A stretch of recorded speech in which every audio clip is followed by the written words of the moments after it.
Hello, you are on Mutiny Radio.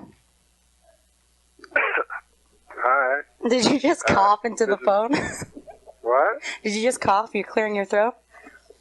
Can I just what? Did you just clear your throat? Oh, yeah, I did. I'm sorry. Oh. But my phone might suck, too. I'm on, like, a cell phone. Oh, are you? Well, you have bad service? Are you with AT&T? I don't know what it is. No? No, I just signed up for the phone. Yeah, you shouldn't really. You don't want to promote them. Who knows, right? They could use you. BlackBerry. Does it sound like we can do this? Yeah. Can you hear me all right? I can hear you fine. I don't know what I sound like. You sound a little sick, actually. I am sick. How'd you know? Oh, you're a little nasally there. Well, I mean, I've heard your voice before, but... No, I got my eyes are crazy itchy, and I'm like phlegmy, and sorry about making a gross noise. I thought you were just like, hello, ha, ha, ha. I was like, wow, that's so nice. No, it sucks. Yeah, well, that's really gross. Are you sick or is it allergies? I hope it's allergies, because I got to go on the road for a long time, so I don't have to have a cold. Yeah. I haven't had a cold in a long time, so I don't think so. Did it just start? I had, you know what, last week, like, my eyes were itchy, but I thought it was chlorine, because I was swimming all the time. Oh, nice. And then it could be a more... It could be what? I feel like I'm whining to you about my... You're complaining about your health? Yeah, it's like, why don't we let everyone know you're doing a show this weekend and come and catch a free disease? Norm Macdonald will be giving you his cold with every performance today. Is that too much? Hello? I didn't hear that. What? Oh, I said everyone can come and check you out and get a free cold from you. Oh, yes, I'll give them a cold. Yeah, that's nice of you. I'll give them a piece of Norm with every performance. Yes, exactly. So are you going to stay in bed today, or are you going to try to go out and see the city? I want to I take NyQuil. I took NyQuil last night. Ooh, you slept like a baby? I take NyQuil. Yeah, because I don't drink, so, like, NyQuil's, like, really powerful on me. Like, oh. I feel like all woozy, and then I wake up all, like, weird. You know? Like, what happened to you? Yeah, that's exciting. I'm not, like, a huge... I don't have a high tolerance for anything. Oh. Or do you straight edge? Is that, the term kids use, right? Straight edge? No, I don't know what that means. What horrible thing is that? It means that you don't do any drugs or you don't drink or anything. You're sober. Straight edge? Oh, that's cool. Is that a term of derision, though, or do people admire them? They like it. I mean, the straight edge kids like it, but I think the party kids kind of tease them for it.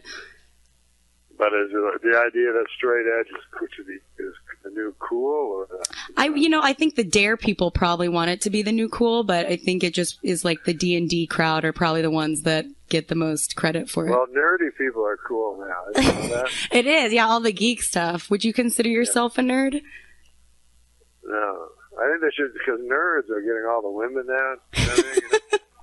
They should have like a revenge of the jocks. Jocks can't get any ladies because that would almost be entertaining.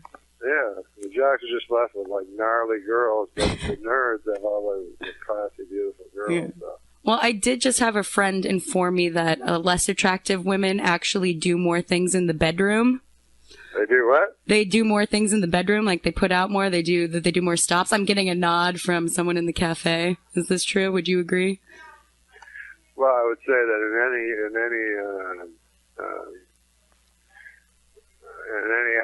any human act, you're going to do as much as you need to do. But they're saying it's like an evolutionary thing. Like the less attractive women need to try to keep their men, so they're putting out more stops or something. Well, yeah, it's not evolutionary. It's the same as now. You have to look at evolutionary. You're like, I'm so awful looking. I'd better be the best person in bed that I possibly can. They're highly incentivized. Mm-hmm. Maybe them and the jocks can get together. They seem like two future unrepresented or unloved groups. Whereas beautiful women, they go, that's enough that I show up and you can lie down on top of me. That's what I've heard, yeah. It's just the dead fish syndrome. But I think that works with guys, too. I think really attractive men don't really have to work for it, so they can just do what they want. What do you think? I guess that's true. Do you work for it, Norm, or you just normally don't care? You're attractive? Me, I find sex kind of a boring boring, repetitive kind of. I liked it in my youth when I was a boy. You know, I'm about 47.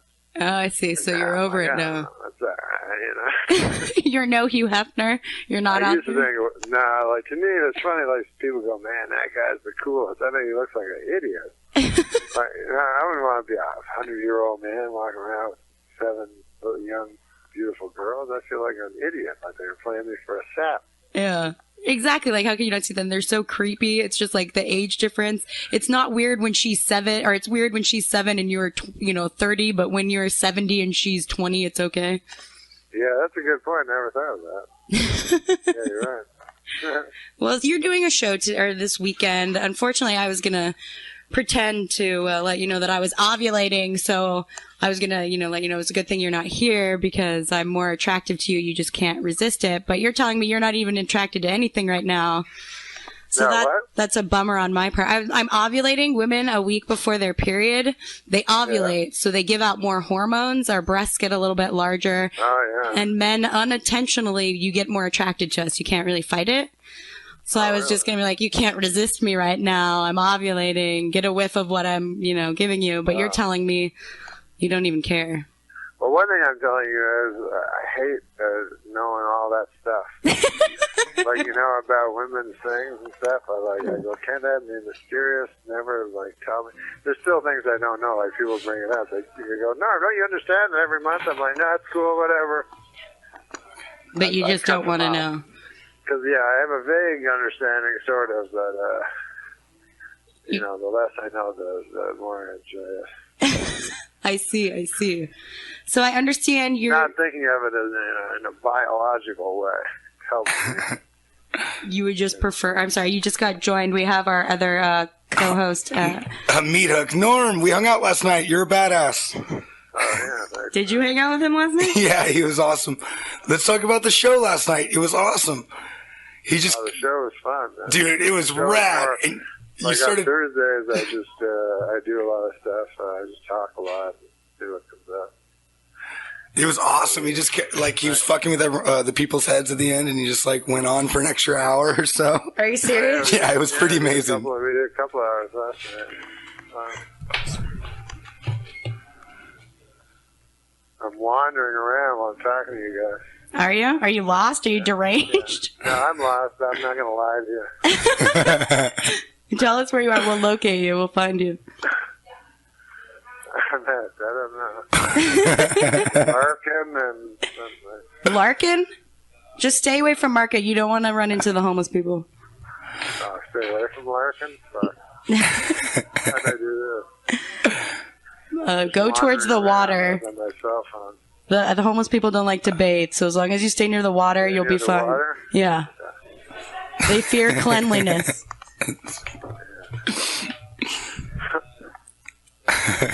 So, all right, Norm. I said, all right, Norm, you're doing this tour. How long are you doing this tour for? I don't know. It's like every week. Until you drop dead of this disease, or until you... Are you working on something else? I saw something you might be hosting the poker show? The what show? Poker? You doing something? I did that. I don't know. Well, poker right now is there's a lot of issues with online poker, so I don't know how... I know my mom... how it takes poker's going to do, because it's all a big thing now. Yeah, my mom actually met you once. She's a semi-pro poker player. You bought her glasses. She's a semi-pro poker player? She is, yeah. She actually she's retired right now, or she's on a leave because she's taking care of my sister's baby. She's playing a grandma role, but yeah. That's pretty cool. Isn't it fun? I know. Well, you play poker. You enjoy it. A little bit, yeah. I enjoy it. You play? I actually have played a couple times. I went with her once to a tournament, but I don't, I watch it more than I play it. I'm a voyeur. What can I say? I gotcha. I see a boat from where I am now. You see a what? I see a boat from where I am. Oh, then you're safe. The homeless people will stay away. I'm going to ask someone a question, okay? Hold on. So you hung out with him last night? Norm's awesome. Yeah, he was at the bar. We went and saw his show last night. What are you... Anyway. Oh, maybe that one? Is that the cannery? It's the cannery. That's something. Oh, you're by the piers over there. I'm getting it. Watch out for the peer pressure. So I don't get lost in the middle of the Bay Area. Yeah. If you want to see some local... I know I'm in the area, but there's a bay because there's a bay here. It's a bay there, you're right. If you can see the Golden Gate Bridge, it is the most popular bridge for people to commit suicide. Where's the Golden Gate Bridge? Oh, yeah, there it is. The red thing? Beautiful. It's red. Yeah. It's like the red. It's called the red thing. The red thing, yeah. There's like a debate between those two finalists, and you're sticking with the red thing? Hey, I told you I'm ovulating. I know that's too much information, but... The red thing, yeah. That's what it all comes to. I know very little. I just let you know. Well, I was going to tell you that the Golden Gate Bridge, the red thing, is the most popular bridge for people to jump off of and commit suicide. So you could do some... Yeah. They have a book, Suicide Note, Suicide Notes, something like that. It was just all like, there's like 500. People were jumping off just to be the 300th and shit, toothaches. Oh, you were talking about the movie? Oh, no, there's its actuality. They took all the suicide notes from the Golden Gate Bridge, like suicide, and put them in a book. I saw a documentary where it was just people that survived. Oh, yeah, I saw that too. I know what you're talking about. Yeah, that's hilarious. That is what they all had in hilarious. common? But they did. They all have what? They all had in common that did it? Oh. They all regretted it moments after. Before they hit the... Everyone. They have to see everyone that died did too. They should do a documentary on that. You know what I think is also interesting? I looked into doing, I know this, we're still promoting your show, but I looked into being a suicide hotline worker, to try to talk people out of it. I did. And they don't pay you to do this. It's completely volunteer based. And you have to pay $50 or something like that to take a course. So for you to be in a position to save someone's life, they don't want to pay you and you need to sign a contract and you have to pay to do this. Yeah, it's crazy. It's pretty ridiculous in my opinion. So, when is that show I'm doing anyway? Well, we're giving away tickets to your show on Sunday. Giving away tickets to the show? We are, yes. This Sunday, it's going to be out of control. You did a good job last night, I guess. You went over the time? It was pretty rough. 2 hours last night. Yeah, how did it feel? How was the crowd? It's so hot out here. I'm in downtown San Francisco. And, did you enjoy the crowd, everything? It was good? Yeah, everything was good. It was fun. Are you going to try to do any sightseeing today or anything like that? No, I'm not going to see any sights. I'm tired. Yeah, trying to avoid it. Get some emergency. I gotta drink NyQuil and stuff. Drink like Dayquil. You want Dayquil for the daytime. Dayquil, that's true, yeah. And so you're doing the show all weekend long. You're going to be spreading your disease through Sunday. Sunday. Who's opening for you, do you know? Larry Bubbles Brown.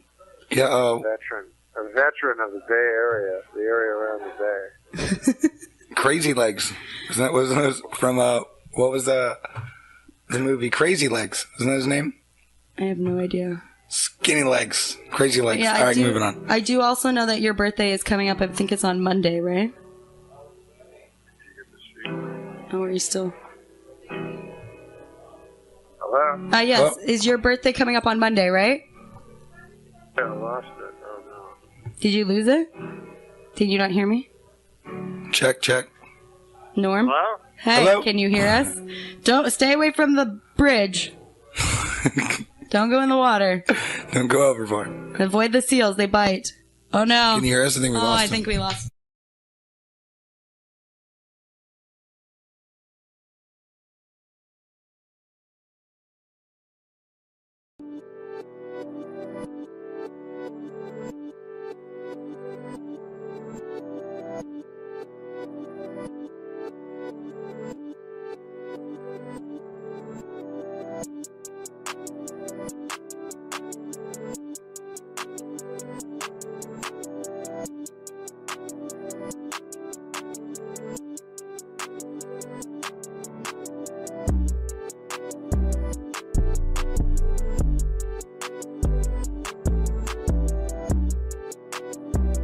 I love my mother, She lives right beside me here.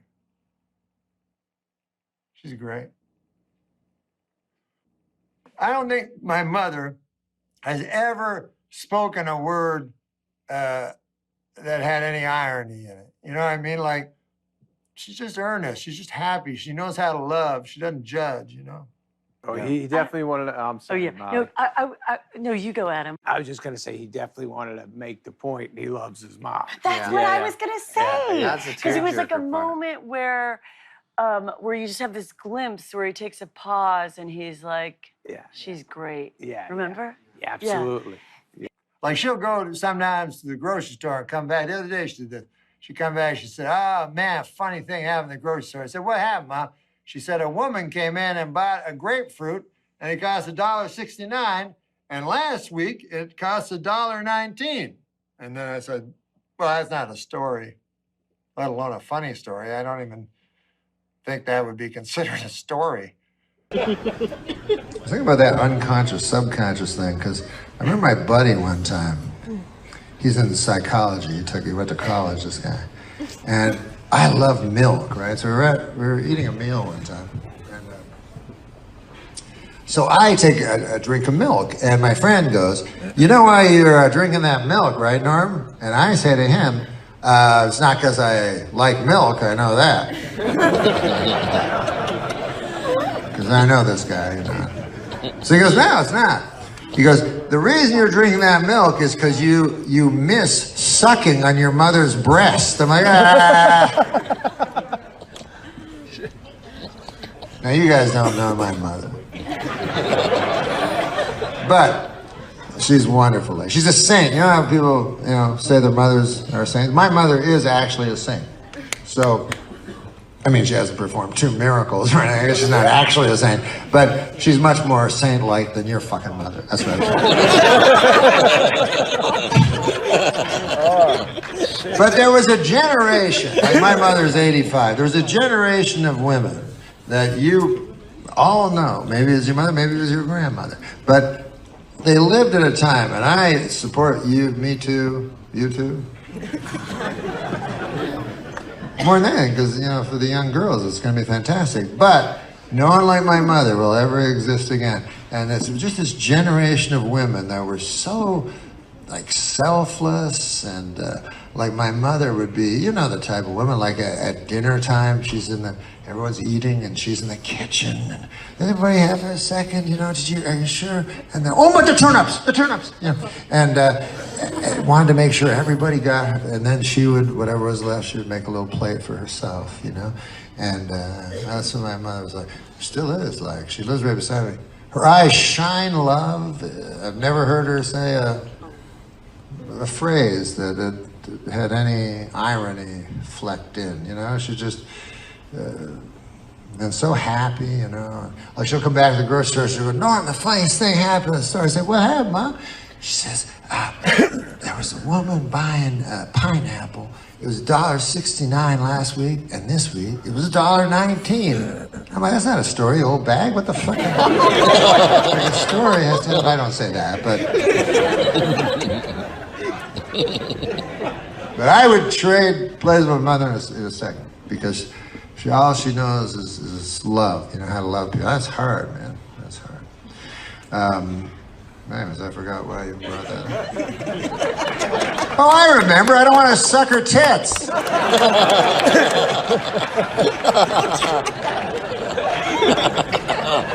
So maybe I'm shallow.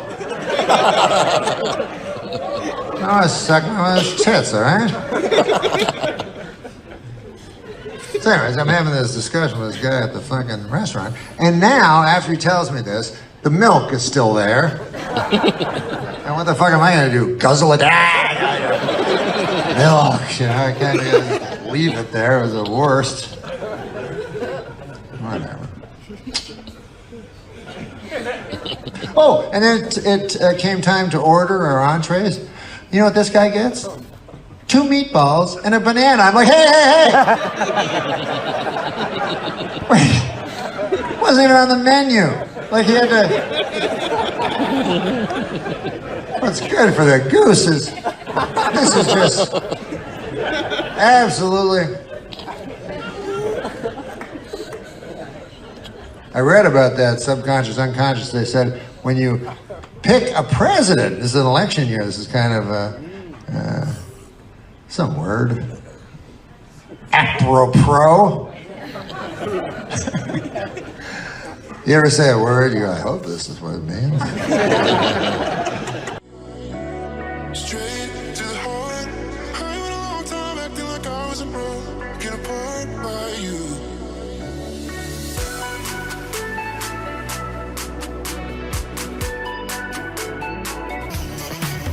I'm here with my son Norman, and we're going to tell you some jokes about President's Day. What do we call George Washington's false teeth? His presidentures. What U.S. president has long legs, a black beard, and an unusual smell? Abraham Stinker. Today I went to the board to be examined. The opinions were divided. They debated and debated and finally decided that I am not mad. But that is only because I used every ounce of my strength not to speak out. I did not speak out because I am afraid of the madhouse. I am afraid that they will not let me do my mad deed.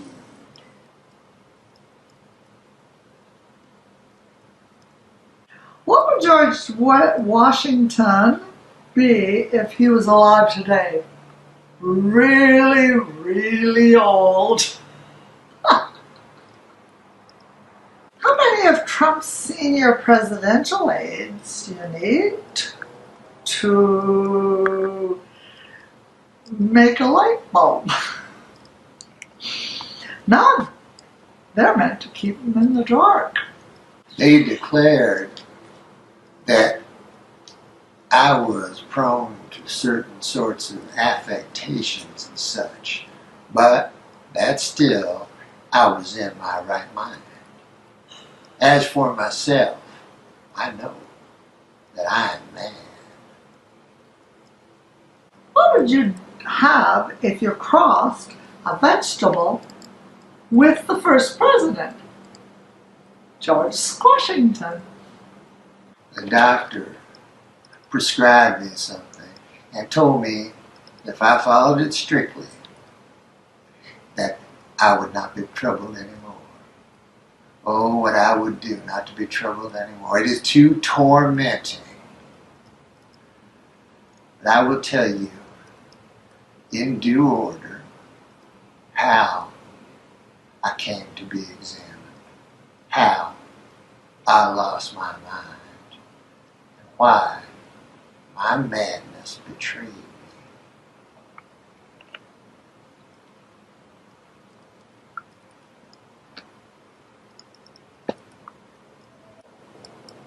Happy President's Day. Hey everybody. Tell us about it. It's the rules. It's how to capture a man's heart. And it's for women. And it says all these rules that you have to follow and you will capture a man's heart. And the rule number 1, have huge breasts. Yeah, that guy likes it. Yeah. Because apparently men love women with huge breasts. They do. They like that. Newlyweds Tommy Lee and Pamela Anderson had their first argument this week. He wants kids, while she wants fake kids. Pop singer Madonna was outraged this week when a tabloid photographer snapped her picture while she was breastfeeding her new baby. Apparently, the baby was blocking her nipple.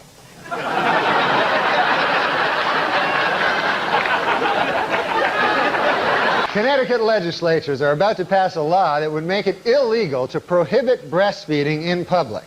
Then, hopefully, these legislatures will also change the fascist law that the person being breastfed in public has to be a baby.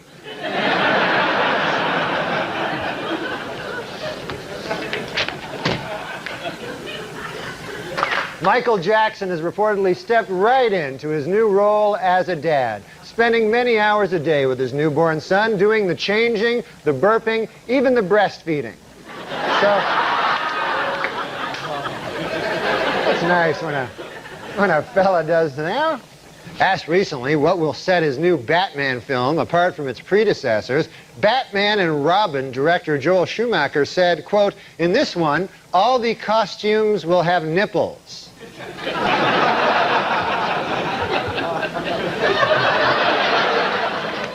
Note to self, do not watch the next Batman and Robin. Well, Premiere Magazine's list of the 100 most powerful people in Hollywood hit the newsstands this month. In an odd bit of ranking, Demi Moore was ranked number 28, while her breasts were ranked 20 and 21. So, in an interview out this week, Demi Moore says she would like to have another baby, this time a boy, to go along with her 3 daughters and 2 huge breasts. Demi Moore is wrapped filming on G.I. Jane, in which she plays a Navy SEAL combat officer. Moore says that in contrast to other Hollywood portrayals of women in the military, her character will have giant breasts.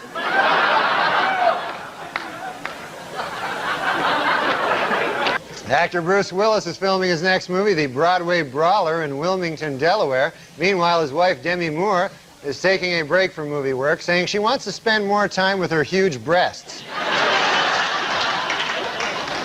I'm scared of letting go, go. I'm scared of letting go, go. I'm scared of letting go, go. I'm scared of letting go of everything. I think it's attractive. I like Anna Nicole Smith. Oh, come on. You're You don't like her? Come on. You don't like Anna Nicole Smith? Come on, she's gotten heavy. He's putting me on. No, I'm not. I saw a picture of her recently where she was really, really fat, where she didn't look good. Right, but you're talking about years ago when she was thin. Oh, okay. Not that long ago. Yeah, a couple of years ago. So you like big breasts? Yeah, I like big breasts. Does your wife have big breasts? She has normal size breasts. What, C cups? I don't know. I hear you talking about those. I don't follow those. You're in bad shape. Do you like Sally Struthers too? Oh, I did. You did, right? Yeah. That's your type. Oh my like God, blonde I and love buxom. Sally Struthers. Not anymore though. What? Well, you don't like her anymore. No, I don't like her with the flies around her. It's kind of a turn off. You know who Jonah Hill is? Huh? Do you know who Jonah Hill is? Yeah, the actor, the little fat kid. Yeah. How about this for a joke? He's a friend of Tatum O'Neal. Good God, Channing. Jonah Hill says his heart is broken over the fact he was caught on camera calling a photographer a gay slur. And speaking of things that are broken, Jonah Hill's chair. A nice statement. Yeah, it's more of a comment. Imagine if you're with the porno lady, you're like, what about this? You like this? And she's like, yeah, my husband invented it. You're like, oh. Because you know how you think you got your own moves? Yeah. Mm-hmm. Have you ever been with a porn star? No, I never would do it because I wouldn't want to pull out my measly... wiener? Yeah. Because like, what's she going to pretend? She's like, oh, ouch. You're like, what? What about that thing I saw you in last week with that? Is this a good surprise for you guys or a weird surprise that Norm I'm such a big fan of Norm's, man. It's the first time you guys have met this morning, right? Yeah. So Jonah, I'm so psyched. That's awesome. When I knew you were coming in, I started thinking of the serious stuff, and I got to tell you about one thing. Superbad. Yeah. I'm 48 years old. Yeah. I go see Superbad, and the characters, your character and the other character, the main characters, are an amalgam of me and my best friend when we were in high school. I hear that quite often. I call the guy, and I go, you got to come to Austin.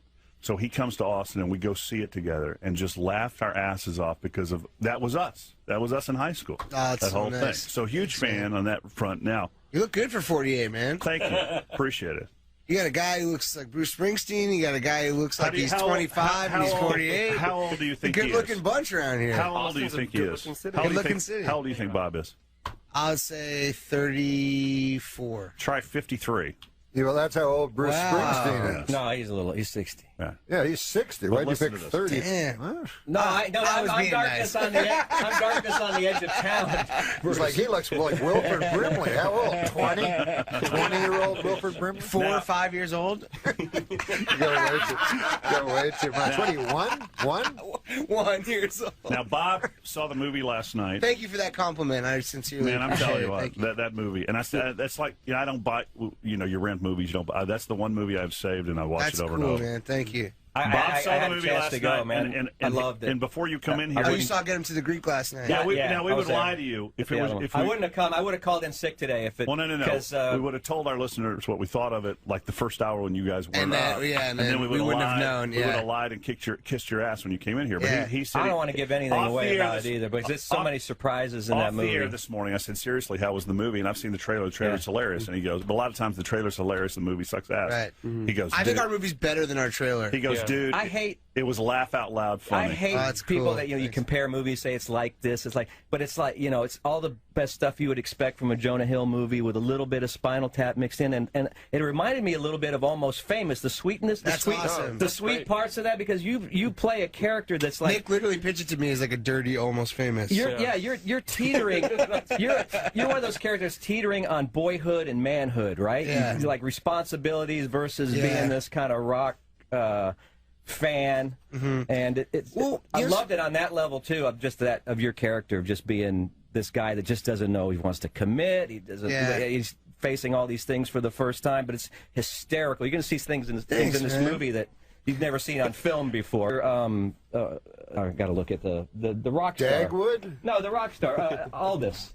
Yeah. There's really not an equivalent in real life. Sounds good though. Is it in the theater? There's really no single British. I wouldn't have had a chance. There's not really any single solo British rock stars like that anymore. Are there? Is he like the closest Bowie? But Bowie's old. I feel like Jack White. Oh yeah, Jack White. I mean, the closest we were thinking was but he's not like a bad boy, but like Chris Martin. Was kind of the closest equivalent. But none of them behave like that. No, in behavior, it's more just. But it's more like taking a 70s, 60s rock star and putting him kind of in. Pete Doherty. That's who it is. I mean, that's really who we and he's mega famous in England, obviously, and less so here. So Nick, I'm IMDbing you, which is not a sexual term anymore, but you directed one of my favorite television shows that didn't make it, Undeclared. I was a writer on that. Oh, still. Yeah. What a great show. Were you on that show? Was not, but a big fan of it. Yeah, it was like a great. You knew it wasn't going to last because it was too good. Well, we knew because we premiered on September 11th. So that's how we knew it wasn't going to last. Actually. I didn't know that, really. And Dale, you got to see that everybody's great in this film, but Sean Combs. He steals it. Oh, my God. He blows up in this movie. He's so funny. Unbelievable. And what you were doing the Q&A while the credits were. You started the Q&A while the credits were rolling. I know his face popped up at the end of the movie, and I missed it. Now I gotta go back and see what he said at the end. It's a teaser for the Avengers. Oh, okay. For Thor. Dude, you would love it. Wait, so how old was Nick when he was directing Freaks and Geeks and Undeclared? Or was how old were you when you were writing for Undeclared? For Undeclared, I was. Well, Freaks and Geeks was first, right? I know I didn't work on Freaks and Geeks. Oh, you were still in college. We withdraw the question. So how were you when you directed? I was 24 when I was writing on. That's pretty awesome. Yeah. So the story. Remember when you were 24, what you thought was funny or good? You know what I mean? How hard it is to actually do good stuff when you're 24.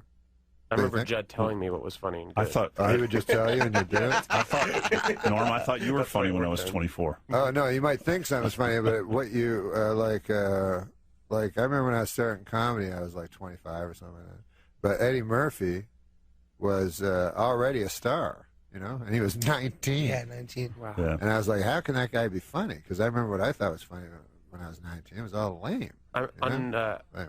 On Undeclared, one of the writers was Seth Rogen. He was also obviously one of the stars of Undeclared, but he was 18. I remember him coming into the first writers meeting, and all of us being like, we obviously liked him on Freaks and Geeks, but he just being like, who does this kid think he is? And then he would just turn in the funniest scripts. So, Joe, he just knew it and nailed it. You were right. Wasn't Byron Allen on that show too, though? Oh no, that's a different one. You were right. You were right. Wait, have you guys seen Comics Unleashed? Have you seen Comics Unleashed with Byron Allen? Hey, speaking of this thing, Byron Allen does this thing.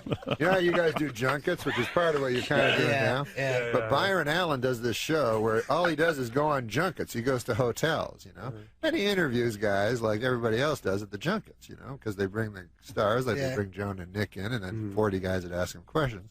So then Byron Allen just goes in, you know, and he interviews it, but then he turns it into a show, like it's an interview show instead of a. So he goes, and then it's always like, it shows at 1 o'clock in the morning. He goes, tonight on the it's Byron Allen's voice. He goes, tonight on the Entertainers, Jonas Hill, Harrison Ford, Eddie Murphy, George Harrison. It's like the biggest stars of all time. So it's like a big talk show, but it's a junket. And it's just him in like a small room, like with the guy with a poster behind him. 5 minutes like each, 2 right? years ago that he did a movie. And then Byron, at the start of the interview, he goes, hey, man. It's like 1 o'clock in the morning. He goes, he always starts the interview the same place, be like Harrison Ford, who clearly has no idea who Byron is. So Byron goes, hey, man, the last time we talked, man, you were doing that movie about the Russian guy. What's been going on with you, man? And so, like, you get in your head, maybe they have dinner together, and then so Harrison Ford, he goes, huh? But he doesn't want to look racist, you know? So he's like, oh, yeah, I remember. How have you been? He goes, pretty good, man, pretty good. So he's a master at, and it costs him nothing. That's a really good practical joke. Right. And Byron Allen is just one of 100 interviews he did that day. Yeah, So, yeah. Jonah, you guys started, if Wiki's right, you got started writing plays, and you went to New York to be an actor? Yeah, I would write weird stuff in New York when I was like a freshman in college at New School University, and then I would perform them at this bar called Black and White, and then it kind of got popular. One-man plays, or sometimes with other people, yeah, like one acts and right. stuff, and then like weird performance art. And then things. somebody stumbles in and sees you, and they got kind of popular amongst students at my school and NYU and stuff, and then it got kind of like a following. It was pretty cool. I remember like a couple times I'd be like at dinner somewhere and someone would recognize me from it. And I would be so psyched because, like, they had just heard about it. Mm-hmm. You know, they're like, "Hey, you're the guy that does those weird plays and stuff." And I was like, "Yeah." What would be yes, I am, Mom. What would be a play? Like, what was your favorite one that was like your signature? Well, they would do this open mic night. This is how it got started. Was basically they would do this open mic night. It was the only place that would let us drink because I didn't have a fake ID. So that they would let me drink there, and I was 18 and looked like I was like 12, you know. So, so my friend Michael took me there because he lived right around the corner, and the guys who owned the bar were really cool. And on Sunday night they had an open mic like storytelling night, so it'd be all like hipster East Village like junkies that would be like doing heroin on the A train, like not calling my dad, you know, like really serious stuff. You don't have to say the second line. Not calling my dad. Yeah. Oh, we kind of surmised that. Yeah. But yeah, very literal, like storytelling, like long stories.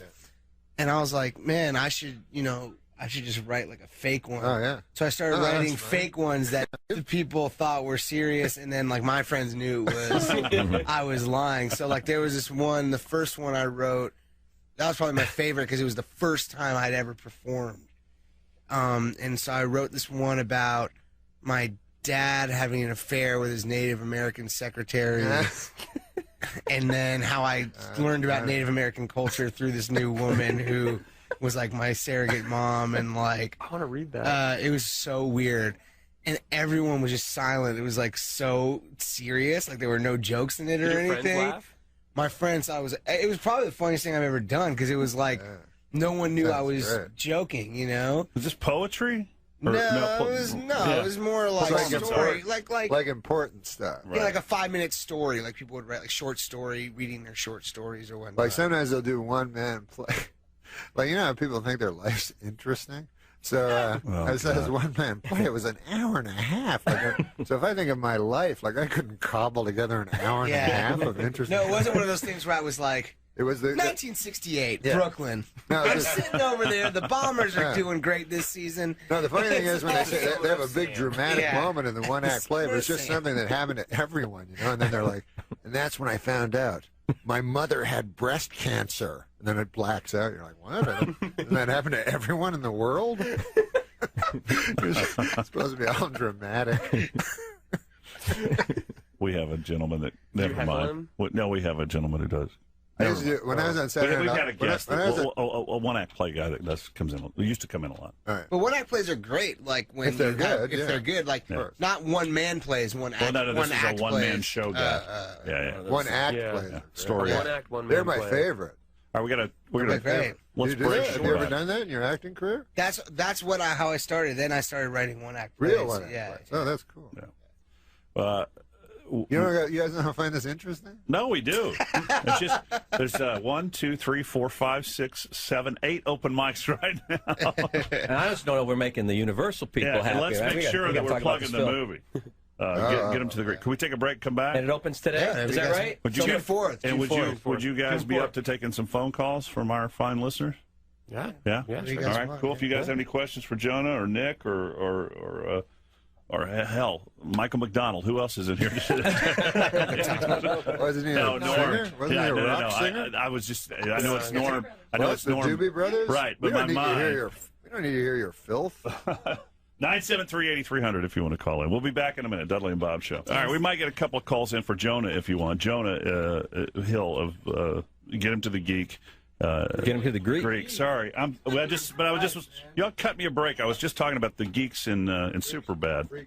Yeah, we were just talking about that. So Get Him to the Greek. 973-8300. Get Him to the Greek. June 4th. And I told. Yeah, it's not out yet? Oh, it's June 4th. Yeah. Oh, I thought it might be showing this weekend. But Bob saw it last night. Wait, am I in this movie? No. Yeah. Have you seen it? And Nick. Do you know what it's about? You're in the People versus Larry Flynn. Because I asked Jonas, he said it wasn't even out on the screen yet. Nick, is it June is 4th. it a sequel somewhat loosely?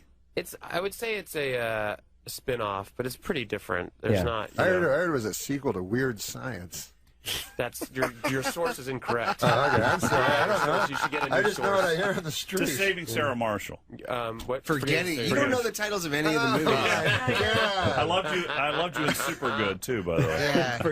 Forgetting Sarah Marshall. It's good because I honestly can't remember your name. That's all right. I'm Dave. That's okay. Just call me Dave. Everybody does. So there's some recurring characters. But is the rock star that has the same name? Or? Yeah, he's playing the same guy. Okay. Yeah, Russell Brand's character Aldous Snow is the same guy as he was in Forgetting Sarah Marshall, and other than that, there's no right. But there's Jonah no in this overlap. movie is a junior record executive who's got an idea that he's trying to get across to his boss, and his boss accepts it, and then you've got the responsibility. It's like a road picture.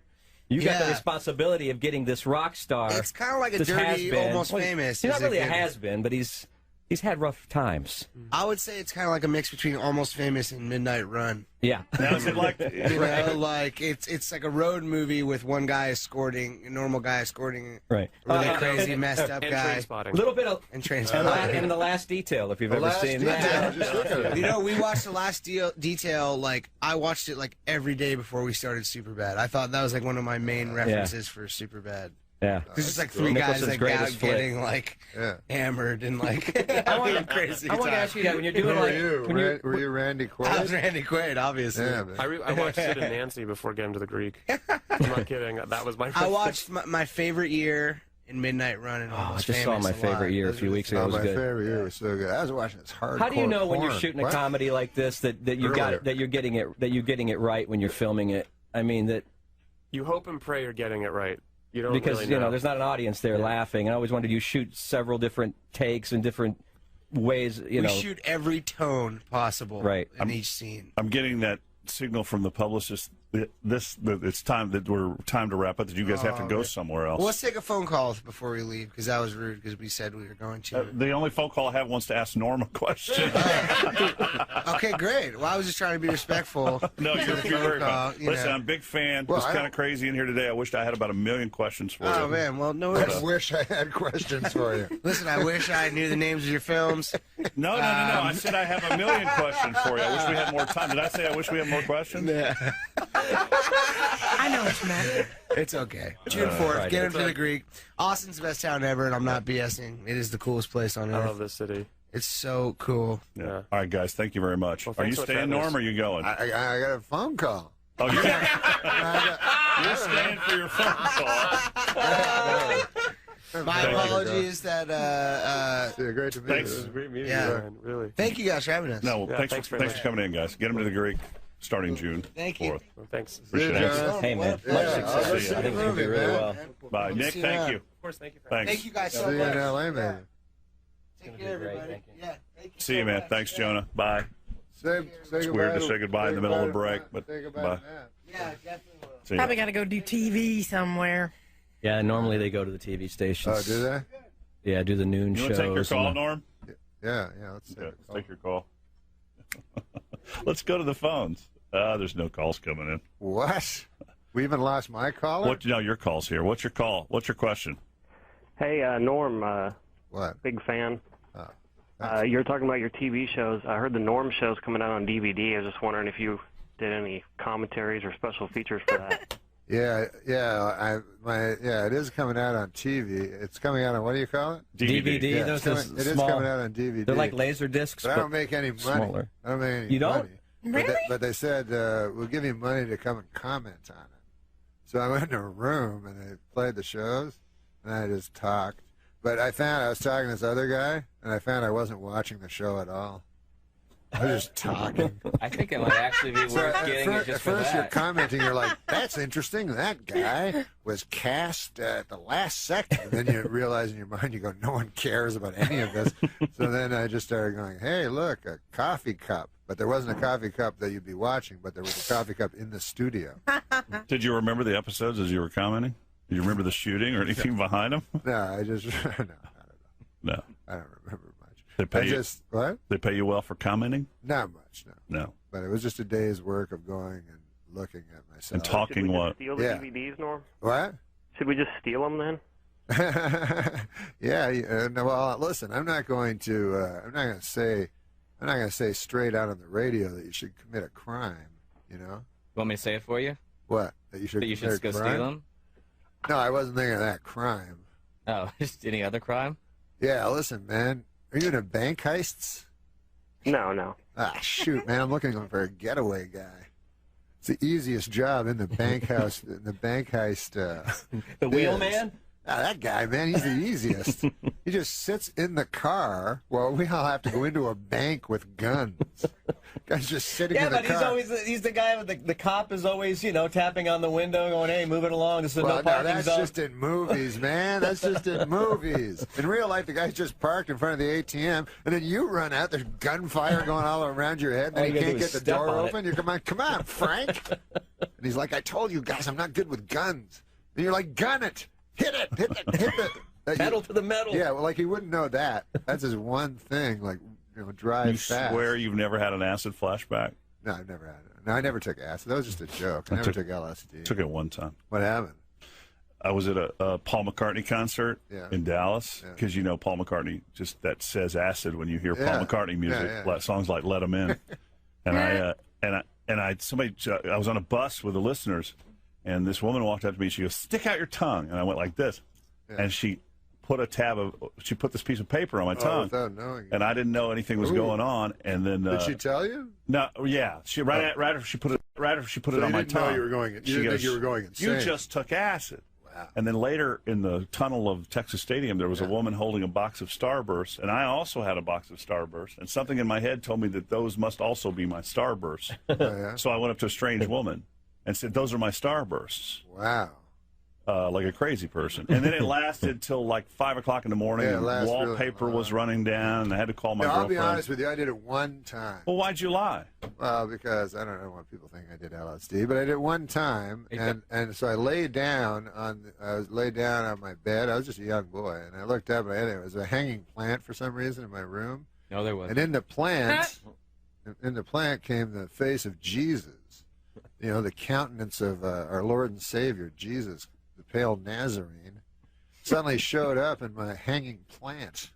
So I was like, oh, man. I was like, well, I'm on LSD. This must be like just a crazy trick of my eye, an optical, thing. And then I thought, wait a minute.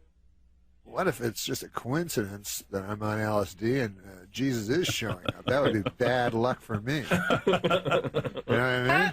I get absolute proof he exists, and then I ignore it, thinking it was the acid effects of the acid. So then I'm in a quandary. I'm stuck in a quandary. I don't know if you guys have ever been stuck in a quandary. But not while I'm on acid.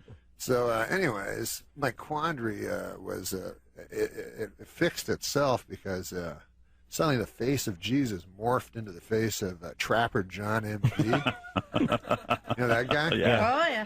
So I was like, oh, that's cool. Which one, though? The one Pernell from Roberts. MASH? Yeah, Or, Pernell okay. Roberts. The actor. You must have seen it this morning. I don't think you've ever seen MASH where they go, hey, Trapper John M.D. That's true. That's true. You're right. That's that must have freaked you out when our sports guy came in because he's got that white bearded Oh, yeah, he look. looks like Trapper John M.D. There was your flashback. It's too weird when they have the character changes, like it's it's Wayne Rogers, and it's another guy, and you're like, what? He looks different. Like I remember one time as a little kid on Bewitched, suddenly Darren looked all different, because it was a different actor. Right. But I was just a little kid. But they were so I both was named like, Dick. So I was like, yeah. York and Sargent. So I was like Dick York and Dick Sargent. But as a child, you see, I didn't know anything about Dick York or Dick Sargent or Elizabeth Montgomery. I thought of Darren Stevens and his wife, Elizabeth Stevens, or whatever her name was. Sam Stevens. Samantha Stevens. Yes. So anyways, when I didn't know Dick York or Dick Sargent, all I knew was Darren Stevens. So when he suddenly changed appearance drastically, I thought, what's that Endora up to this time? Oh, boy. She was in Citizen Kane? She was. Yeah, she was in Citizen Kane. She always played, Endora. What about when And you Mrs. get Crab. cast? It's tough when you get cast as an old bag. Yeah. And like when you're reading the script, or it even says old bag shows up. You're like, what's this mine? But like they had the show Jake and the Fat Man. So who was William Conrad? William Conrad. He was Bill Cannon. Conrad. Yeah, Bill Conrad. Beautiful man, I hear. Great actor. But he was Cannon. He was a big star, big Quinn Martin star. Mm-hmm. And so he he was not a man to be trifled with. So if you're writing a script for somebody to be with, and you go, I would like to, maybe a William Conrad vehicle might propel me. Yeah, you might not want to write. You might not want to title it "Jake and the Fat Man," and then send it to William Conrad because William Conrad's like, "What the? I'm pretty sure I'm not Jake." And if I'm Jake, I don't want to be on the show at all because then it's really gross. But I love the way your mind Norm works. Macdonald tonight at Cap City and tomorrow night. And all these observations and more. 467-2333. Thanks for being here, dude. Thanks a lot. Listen, God bless in the name of the Pale Nazarene. What? And hey, what about this, man? You know how you're. He's like the Energizer Bunny. I love that. This lady told me this thing. If you're a Christian, you're kind of reviled nowadays in today's society. You know what I mean? Mm-hmm. You're looked on as a joke, kind of. Bill Maher makes fun of you. But let's say you're a lady and you believe in astrology, right? Then suddenly everything's fine. Nobody thinks you're an idiot.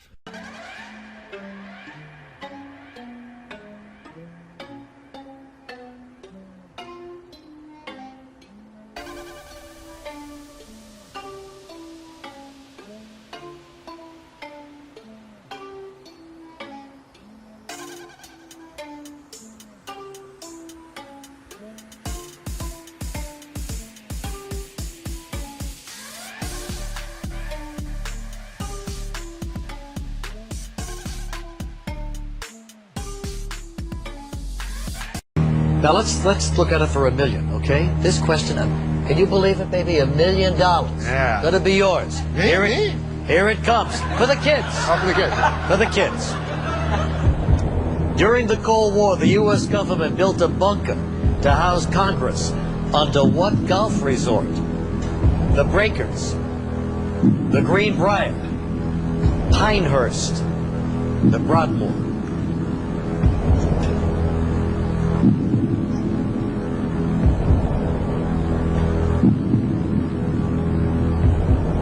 They always say don't go with the obvious one, right? That's what somebody told me backstage.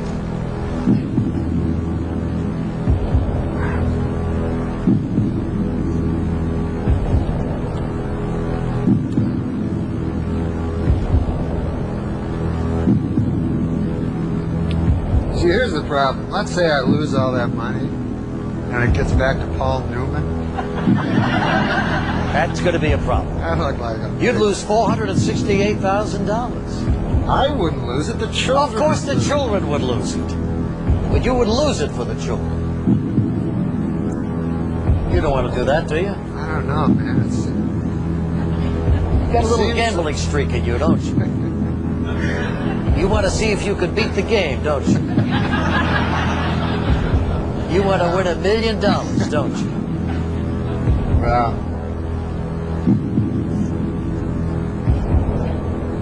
I'm going to say pine. You're going to say what? I was thinking of piners, but you say don't go with the obvious, so I'll say Greenbrier. Please, before you say final answer, no, I'm not kidding. $468,000, unless you're sure. Okay, fine, forget it. It could be Pinehurst. Is that what you're going to say? Just give me the $500,000. We'll quit. All right. Do you want to walk? What?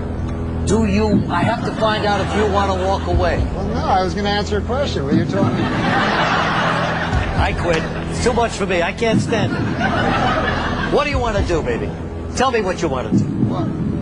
I think Pinehurst is too obvious, so I guess I would say Greenbrier.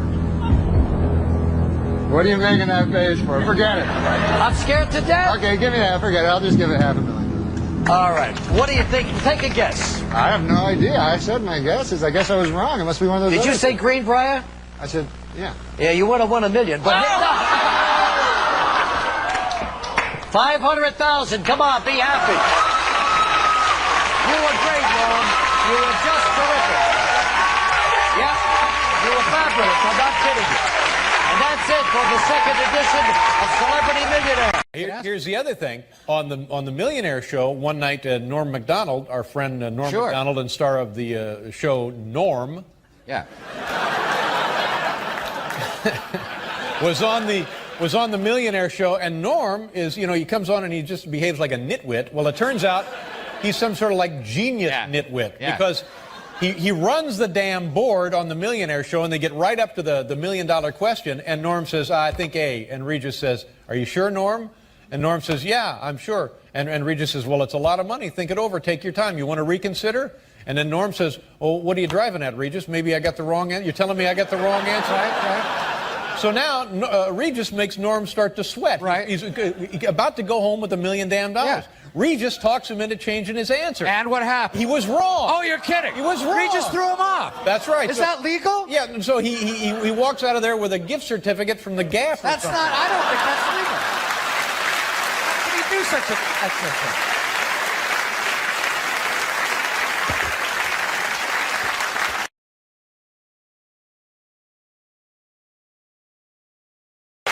Now, what about, I told this story about this when Norm Macdonald was on your show. Do you remember that? I remember it He's very up there well. at $1 million, Regis. He can walk home with $1 million. First of all, Norm says to me, I'm playing for Paul Newman's Hole in the Wall Kids. That's great. Hole in the Wall gang. Yeah. Have you ever been up there to that camp? I hear it's fabulous. Oh, it's unbelievable. And it's a terrific thing that Paul Newman has done. They do a fantastic job. But you understand, he has won $500,000. Now, if he goes for the $1 million and he misses, the Hole in the Wall gang get $32,000. That's right. Still a nice paycheck. A nice sum, but I want them to be sure to get the $500,000. That's right. So the question comes up, where did the U.S. Congress build a bunker during World War II under which famous golf course? And we mentioned 4 golf courses.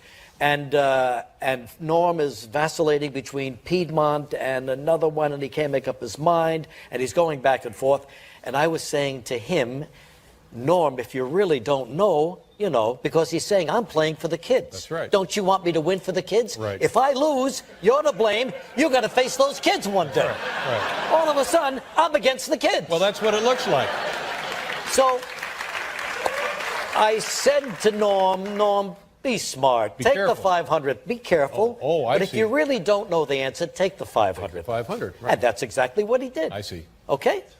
So he didn't go on and blow the question. You talked him out of going on. That's right. And he ended up with $500,000 for the kid. But he, in his mind, you know how it worked out? He had the right answer. He had the right. So he could have gone on for $1 million. That's right. Well, see, now I stand corrected because I thought you had bullied him out of the $1 million because. Because I know that a percentage of that comes out of your paycheck. You know, you guys are murder. First of all, I got him slandering me with Kelly Ripa, and then you're killing me with Norm. Yeah. I need your love. You free my mind. I need your love. Yeah, you free my mind. And still in line. I didn't know you were on Who Wants to Be a Millionaire. Oh yeah, I was on that show. You could have won $1 million. I saw that. I won $500,000, but I didn't get to keep it. I had to give it to a charity. Darn it. What charity did you give it to? I gave it to, well, I always wanted to meet Paul Newman. So it turns out he has this great charity for sick children. And I thought, hey, this fits in perfectly with my desire to meet Paul Newman. So I gave all the money to his sick children in order to meet him. Did you get to meet him? No.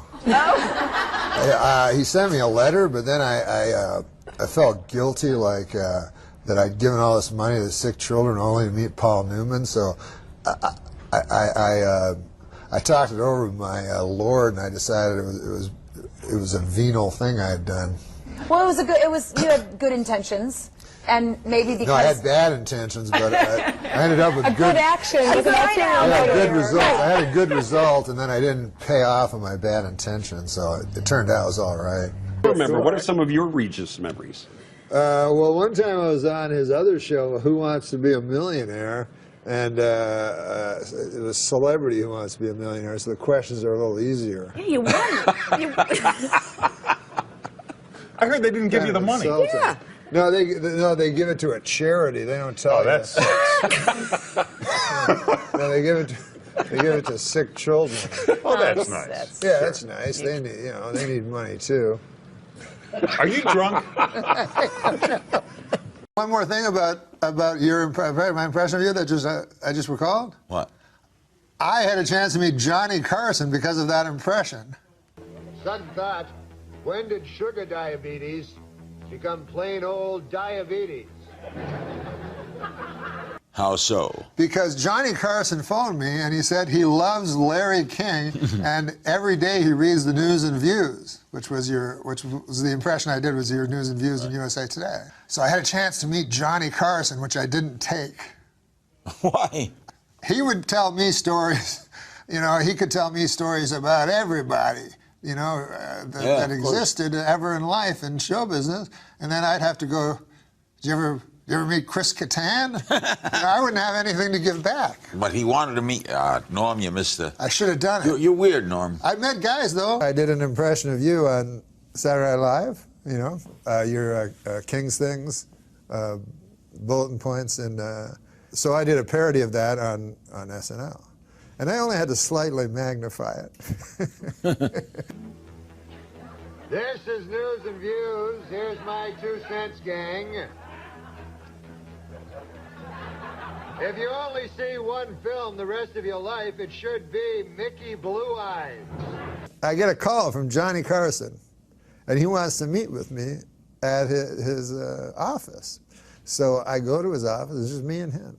And he pulls out a whole bunch of USA Today's clips, of your column. And he starts reading them. He goes, here, you take some, I'll take some, we'll read them. Just in the office? Yeah, just me and him in the office, both of us doing Larry King impressions. Look at this man compared to Johnny Carson at the time. Look at Johnny Carson. Get a picture of him 7 years before he retired. Long, white hair, white beard. He didn't have a white beard. Johnny always looked fantastic. But would you like to hear my impression of Johnny Carson phoning 911 when he had his fatal heart attack? I would. Okay, you be the 911 operator. Okay. What, Ding, say ding. hello? Hello, 911. Yeah, hello? Can I help you, sir? Yes, this is Johnny Carson. Johnny Carson from television? Yes, that's right. Oh, hello, Mr. Carson. Okay. What can I help you with? I don't know. I feel like there's a yak on my chest. You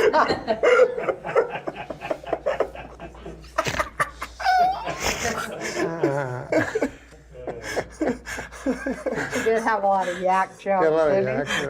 jokes. Well, have I ever done my Johnny Carson impression for you? No, you haven't. And I'm sure this young audience would love to see it.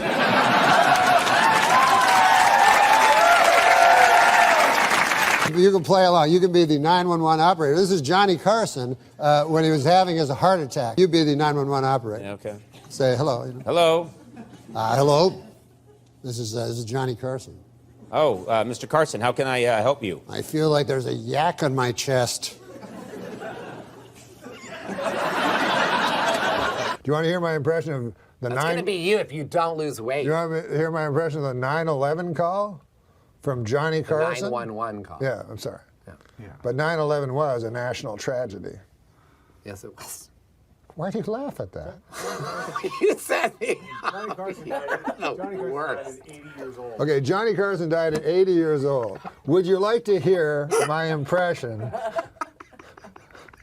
Would you like to hear my impression of Johnny Carson? Johnny Carson's 911 call. Because he called while he was having a heart attack. No. Would you like to hear my impression? Okay, you be the 911 operator. Hello, operator Mary. Yes. What is your 911 emergency? I feel like there's a yak on my chest. Hi-oh. We would like to thank Andy Dick for being on the show, and to end the show, Andy Dick will be reading a joke, and then the show's over. Good night, everybody. Andy? Purple socks.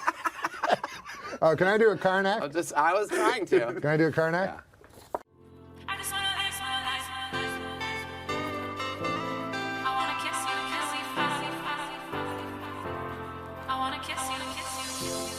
Told me that we should go our separate ways, but now your life without. That's what I was trying. Now, do you know how to be Ed McMahon during this? Well, you have to read. Okay. Mount Baldy. Mount Baldy. And you read. No, then you have to say Mount Baldy. Mount Baldy. Mount Baldy. Yeah, Mount Baldy.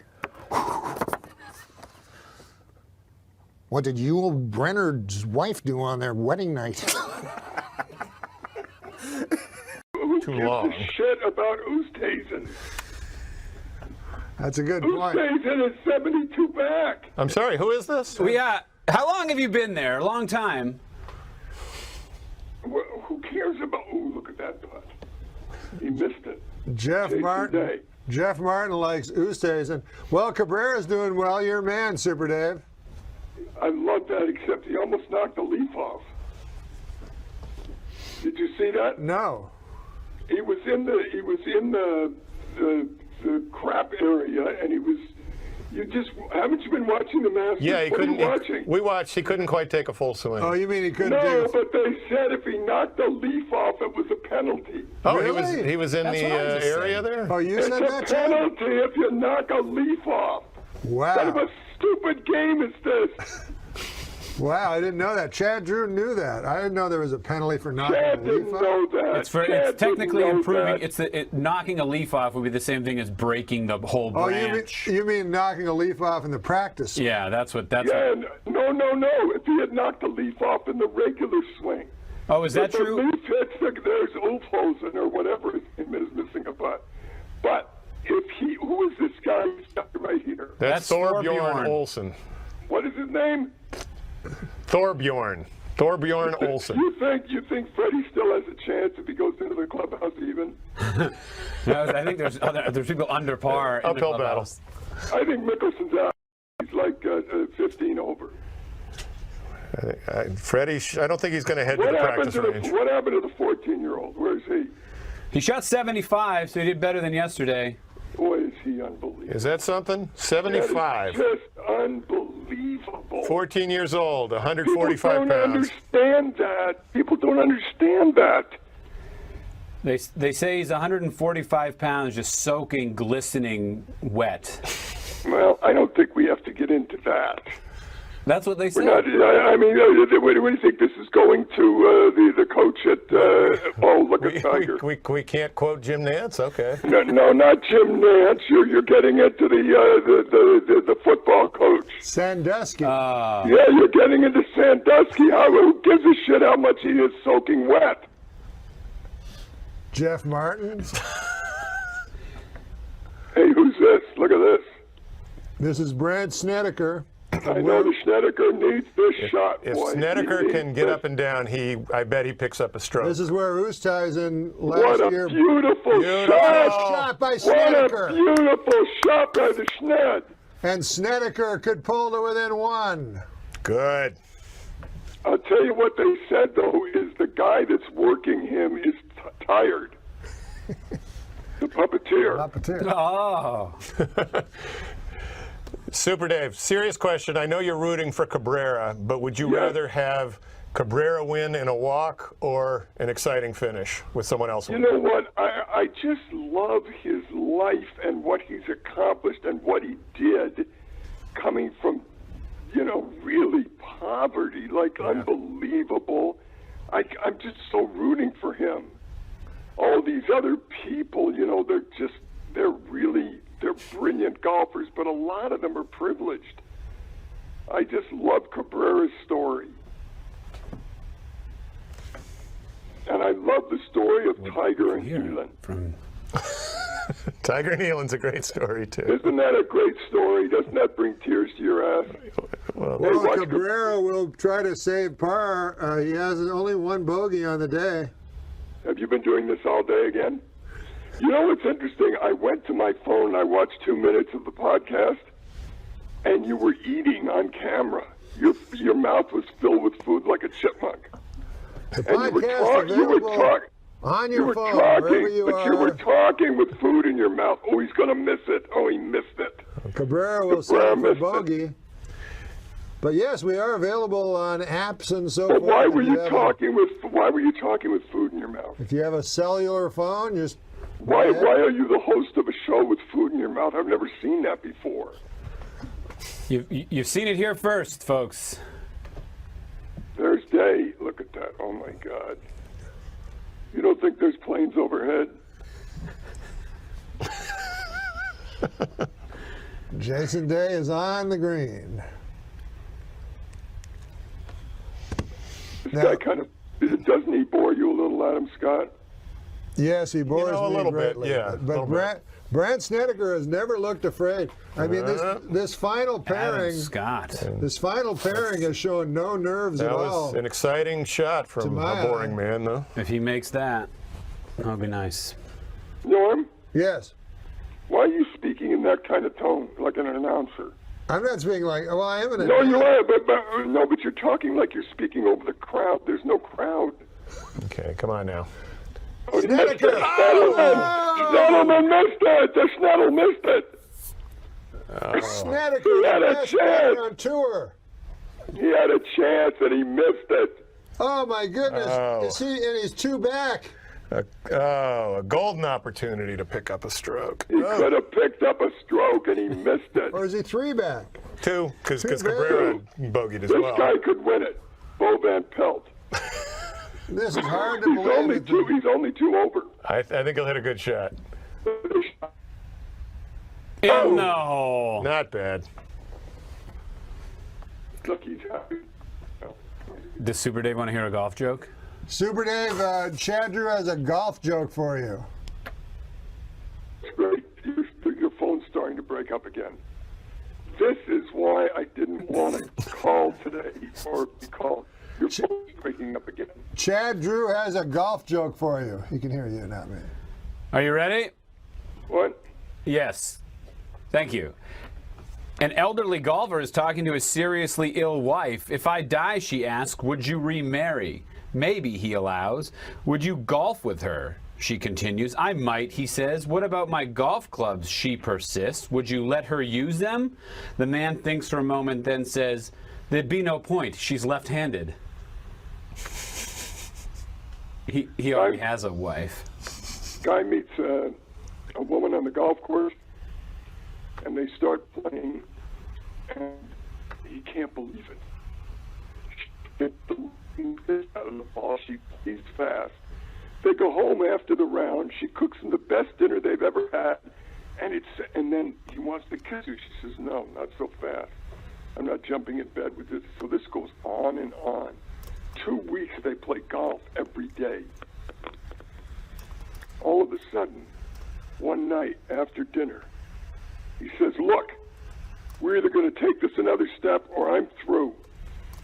She says, "All right," and he kisses her. He said, "My God, you kiss beautifully too.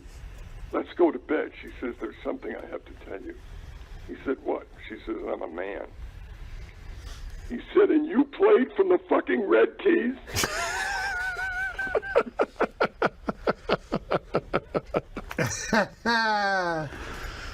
All right. Leishman.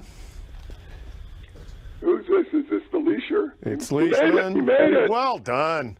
The Leisher made it. He's an exciting player. I could go the rest of my life without ever seeing him play. Don't you agree? I agree. What do you make of Snedeker missing that putt? I thought it was a choke. Oh, look at Tiger. What is he doing today? What is going on with him today? Well, he's going for it every time. This will be on the green. Chad says this will be on the green. Chad Drew has just said this will be on the green. You know what they just replayed was what's-his-name's shot from last year. Wasn't that the greatest golf shot in the history of the world? Bubba Watson. Yeah, where he hooked it around. Mm-hmm. You know what gets me a little sick is when they say he's going to take a 5-iron hit at 238. Yeah. Okay, watch him. If this were me, it would hit the tree, hit me in the face, and I'd be in the hospital. What? That is unbelievable. Okay. Let's see if that comes around. It's amazing. He was sort of hoping it would go a little right, like even off that lie. Your connection is breaking up again, and I can't go through this. It's emotionally disturbing. Look at this guy. Look at Mickelson. Yeah. Boom. That put him back in the hunt. He's 12 back. No, he almost hit the thing. This was the shot where he won the Masters. I know, and he jumped 2 inches off the ground. No, this was the second one. He missed that putt, believe it or not. What a shot, though. God, these guys are unbelievable, aren't they? Your best shot is only as good as the next one. That's what my old Holy golf coach Christ. used to say. Oh, my God. I just lost all ability to ever get a hard on again. Look at this shot. Watch him watch the ball. Look at his eyes. Look at his eyes. When did you last do that, Norman? Look at a black man's eyes? Yes.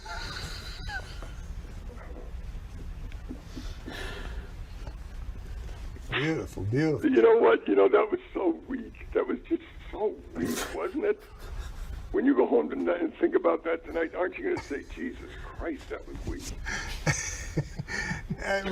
All right, Jason Day for a birdie, and he missed it to the right. Jason Day has spent most of his time kneeling down with his hand to his face. I hope we have interceptors ready. That's all I can tell you. Adam Scott still trying to get involved here. Nice putt, Adam. The hole's to the left, ding dong.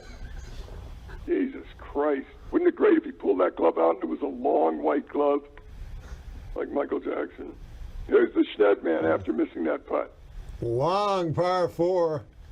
Snedeker is... Why are you talking in that tone still? There's no crowd. There's no noise behind you. There's no one listening. Why don't you go back into your own voice? Like when you said to me, am I looking in the eyes of a black man? Watch the Schned miss this putt again. Right to the right, you choke. A little decel? Unacceptable. Unacceptable totally. Watch my man. Watch the Cabrera here. Here's Cabrera. He'll go in the woods, I believe, on this one. I don't think so. You want to know why he plays so great? Because when he was a kid, and even as a man, he was chased on the golf course by the police. So he had to hit and run. That's why he plays so quick and so beautifully. He was being chased by the police. Wait a minute. Look at Sergio. He's still in it. That's unbelievable. How did he come back? How did he come back? He's going to... Wow. He's going to... Someone's going to hold that out in the final groups. I'm telling you. What hole is this? That's 15. That's 15. So he's going to get to 4 under with 3 to go. There's Mark Leishman. He's got a pitching wedge. Okay, yeah. 700 yards.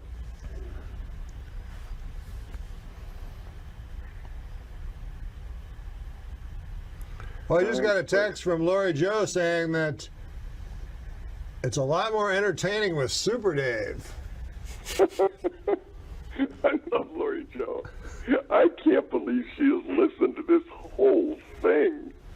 I mean, she must be going nuts. Look at this putt. He missed it.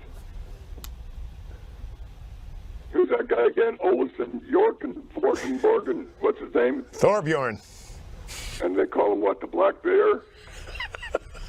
What do they call him? He doesn't have a nickname that I know of. Do you know? Yeah, they just gave him one. They call him the something bear.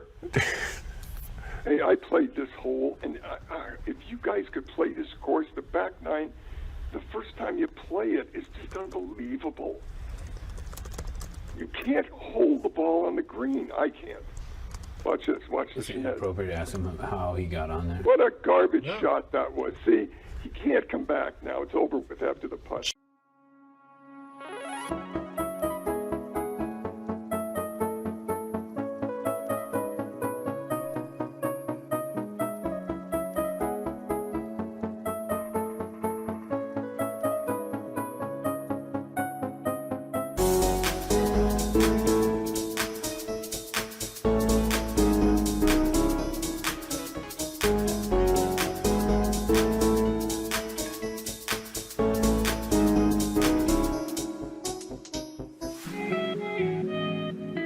Wonders how you get to play Augusta. Because I knew someone who was a member. I'm afraid Thorbjorn Olsen's nickname is the Great Dane. Yeah, the Great Dane, is that what they call him? Yeah. I thought they I feel called like him a lot of German people from Shepherd. Denmark get that moniker. I thought they call him the German Shepherd. Watch this. Watch my man. He wants to go left. He wants to go left. So far right, but he's still doing well. He's playing it a little safe right now. How did Sergio Garcia get 4 under? Boy, we're all really blessed that the weather is not showing up. We wouldn't want to see this Monday morning. What? We're glad the weather didn't hold anything up, and we're hoping it stays that way. Why, would you be on the air again Monday? Yes. You would? 5 in the morning. I can't believe it. I don't understand this. You'll have to explain it to me sometime. You know what? I'm just going to, I'm telling you, I have to do that. I'm going to sit here and announce a baseball game to myself. It's the same thing. No, it's different. Why? It's golf. Well, we just got a text from Jackson Hoekstra, Lori Joe's nephew. And what did he say? Oh, he said something bad about Jeff Martin. He did? Yes. Well, don't read that. That's not very nice. No, I'm not going to read it. What did he, oh, well, here he goes. Watch this. Is this, yeah, that's him. That's Dave. This better be good or that place will be strafed in a minute. Strafe. Uh-oh, look out. Look out for the planes. That's all I can tell you. I hate the way that guy putts this Adam Scott with a 34-inch putter. He missed it. Are we syncing up today as far as the picture? We are on the Video Podcast Network. God damn it. I swear to God. Look at Sergio for birdie.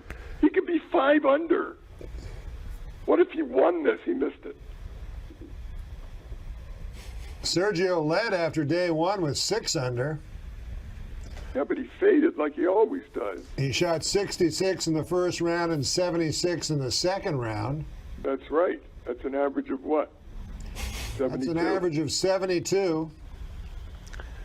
Well, here's Leisure. It's an average of 71. Look, he's short. He's short. Boy, no one is taking control right now. You know that?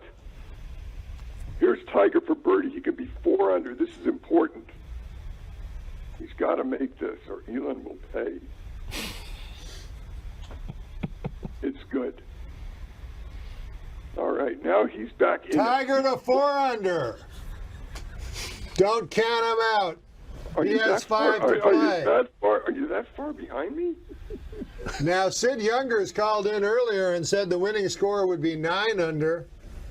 He seems to be in the ballpark, but who's Sid Younger? What could I mean, if you're hoping for Tiger Woods, why are you talking at that range still? Why are you? No, I'm saying so you're going to hear. No, but you're at a very high pitched. Announcers yell over the crowd. There's no one there.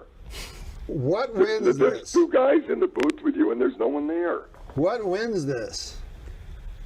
Is Cabrera? I don't know. Watch the Schnetty. Look at the Schnetty. He needs a birdie here, and he's Oh my goodness! Dear. Snedeker. Oh, the wheels are falling off the Schnetter. Best putter on tour. Not anymore. And you just saw him mouth wow. If you can lip read, he just said wow. He did? Yeah. I didn't know you were allowed to cuss. Isn't that a stroke? Well, what's his name say yesterday? Drops. You have to disqualify yourself. Like Snickers or no. Coocher. What did Coocher say? What did Coocher say? He said, "Oh, you stinker." Oh, stinker. He said stinker? Yeah, well, he hit a bad shot. He hit a bad shot. He called it a stinker? No, like he was talking to himself, I think. He said, "Oh, you stinker." These guys are such gentlemen. It's insane. Isn't it? Well, I mean, Tiger can use coarse language. He said the F word before. Huh? Watch Angel make this putt. Language? Yeah. Who? Watch Angel make this putt. Look at this. Oh my God! He left himself a long one. They're not seeing this. The gates are opening. The gates are opening. Chad Drew said there should be no coarse language on the course. If you swear and a leaf drops, you have to disqualify yourself.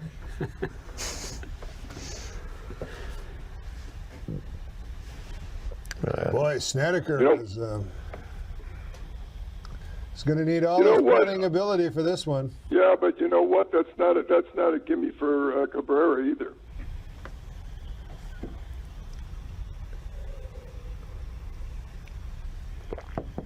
All right, this is it for him. He misses this putt, he might as well mail it in. Tiger's 4 under. That's what I'm saying, Super Dave. I'm saying Tiger's 4 under, and if Cabrera misses the putt, he's 7 under. Is Tiger still in? I swear to God, this is such a flex. Yeah. Tiger could certainly. 3 putt. Okay, now Cabrera's got to sink this. Look at the Schned go down. Now, would you like Cabrera to miss this so Tiger is 3? No. I want Cabrera to still stay in the lead. So he'd still be in the lead, but you're.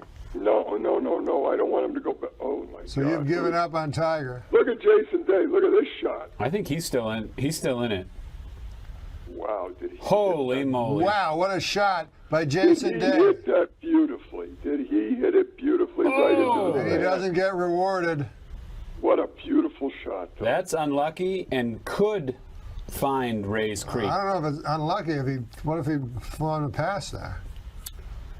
You're saying his Come next on, shot? make this. Make this. You know, we haven't heard much about Ray's Creek. No. Well, we can't hear the telecast. He made it. Wow. But it hasn't come into play. I don't think. Holds on. Have we seen anybody hit it in? Still 8 short under on 13. I don't think. I have not. I think we did yesterday. Someone rolled one in. You're right, though. Maybe Friday. Cabrera 1 under for the day. None of the other players. Poor Snedeker. He's got to be kicking. Day himself. is 1 under on the day. Scott's even. Leishman is 1 under on the day. What's tough is the Schneider is playing with Cabrera. And Cabrera is just so solid. He's so solid. And the Schneider is now missing putts. What do you do during commercials? What do you do? Look at this guy with a nice thing and a birthday cake. Oh no, we don't talk about the commercials. Well, commercials are only a minute long, as you know. Yeah, but there's 3 or 4 of them, so how do you pass the time? There's always stuff to talk about. Let's hear something. I take a little break when you call in. Do you? Yeah. You kind of went away and thought I'd carry it for the next 8 hours? Jesus Christ. This is the most fucked up group of people I've ever been with, because you don't really have a rhythm going. Norm is speaking at a high level softly. I don't understand. It's like a yelling golf announcer is what he's doing. He's way up there in the pitch, and you guys are taking a break. That's what we should do during the commercials, the critique. Of the group? Yeah. Well, the only thing I really like is seeing Norm eat during the podcast. I've never seen that from a host. His cheeks were full like a chipmunk. I don't know what the fuck he was eating, but he would eat, and he was talking and eating, and didn't even care about it. Well, I like to, the golfers always eat a banana. I know, but you're not golfing. You're not moving. You're sitting on your ass for 8 hours.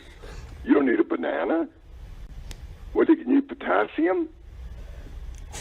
Well, the interesting thing about what fell out. Are you okay? I'm all right. Watch this shot. Cabrera's approached as Watch well. this shot from Cabrera. Angel Cabrera, same shot. Magnificent. He's playing smart and safe. He's playing as safe as a player can do to Did you lose see him? a Did tournament. you see him? Did you see him look left there to see if the police were there?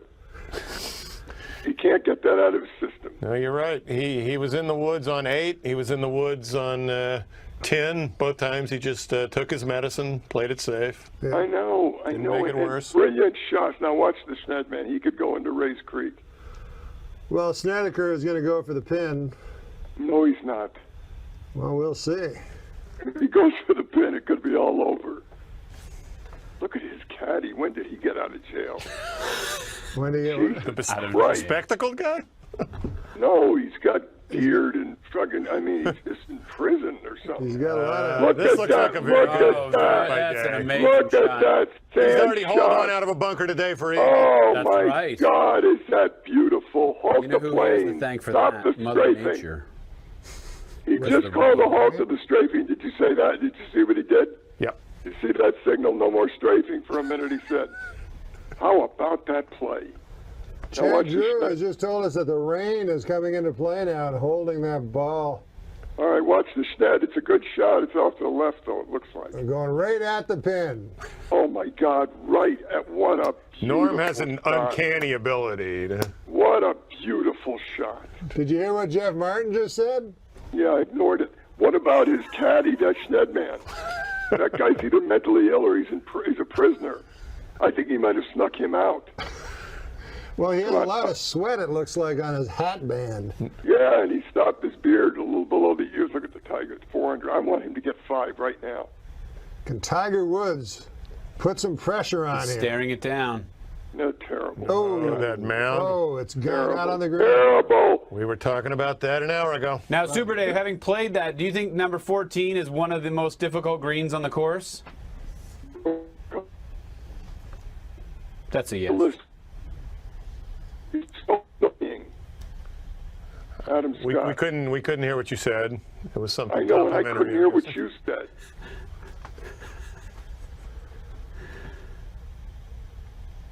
Okay. Oh, wow, he blew it past the trees. He's actually in very good shape, though. Yeah, but I don't care about him anymore. Did you hear what Chad Drew asked you about playing Augusta the 14th? And No, because you break up because your stupid transmission. Well, he said is the 14th a very difficult hole to play. Now that was, look at this draw by Leishman. Oh, that's Wow. textbook. That's impressive. Isn't that beautiful with all the colors of the flowers Yeah, and everything? it's really there? nice. Did you see the guy from Augusta with the green jacket? Welcome everybody, the president. Wouldn't it be great if he had a KKK hood on instead of the green jacket? And they just let him do that. Welcome everybody to Augusta. We're proud to have you watching, and we're proud to be here, and we're proud to have everyone at this golf course as long as you're white. We haven't had a Jew here in years, and we've never felt better about it, I have to tell you. And as far as blacks go, Tiger's okay, but that'll about do it. We're not interested in many more than that. We want you to watch the program and enjoy all the sweets. Good luck, and have a great Masters. Of course, Super Dave just joking about all that. Sergio missed. This all comes under the heading of good fun. We're the ones whose actual names are on our driver's licenses.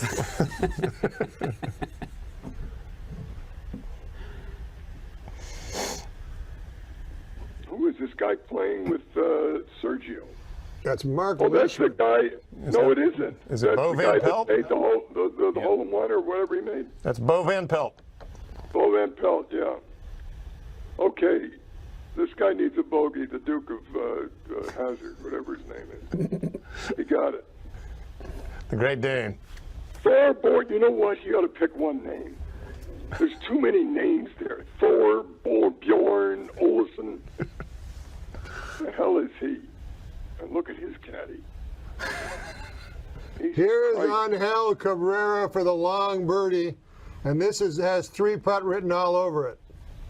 Oh my God, it's good. No, it's not. It's short, but it's beautiful. He's playing safe, great golf is what he's doing. He just heard a gunshot. You know what they say about playing safe?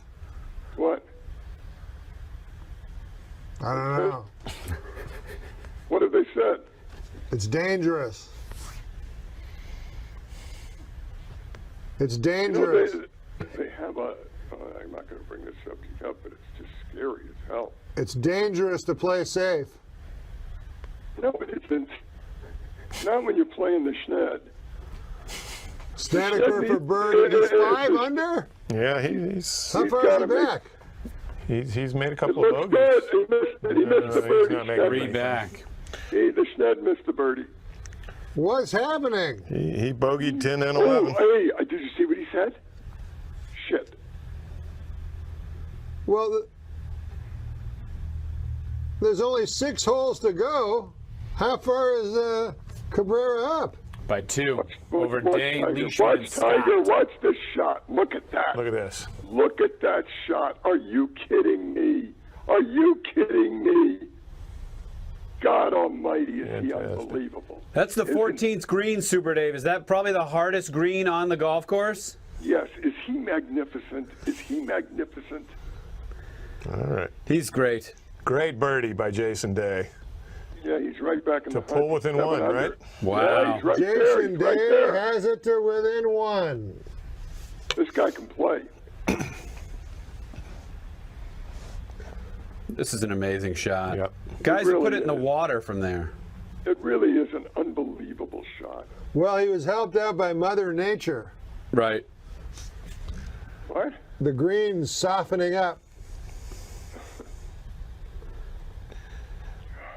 I'm going to take a few looks at this one. Look at this. This goes in. That was not today, by the way. It was earlier today. It was earlier today. Earlier today, yes.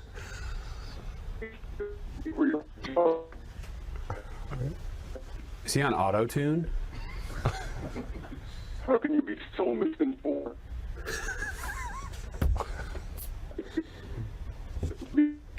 It sounds like he was on auto-tune.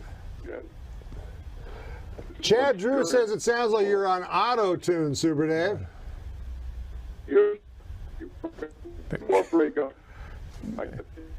The connection's bad. We're missing these compliments. Yeah. I don't know what's going on. I don't either. What does it cost to get a decent connection in today's world? Oh, there he is. I don't know. I mean, everything is wired up. Why do you have a bad connection? Oh man, it's you're breaking up. Your explanation of the bad connection is breaking up. Do you know how annoying that is? And don't answer me in the announcer voice. Do we know how what that is? You broke up. Oh, that's funny. That's funny. Rub my nose in it. Just push my face in it. Rub your what? I'll keep it up. You found a runner. Now you can really work it. I can do what with it? What? I can do what with it? What? What'd you say? Oh, we heard you there. I said. That's like a 2-year-old repeating what you're saying. It's the same game. How old was it that was repeating it? It's the same game you play in school until you get the shit beat out of you by a bully. You know what I mean? I do. Hey, there's Ray's Creek. Where is Ray? You know what they ought to call it is Ray's Cock. For no reason other than to just add some fun to this broadcast. Well, Mark Leishman will try to add some fun to the broadcast. Oh, God almighty. God almighty. You are just a joy. I'd never heard you talk like this, ever. Oh, terrible. That's not good.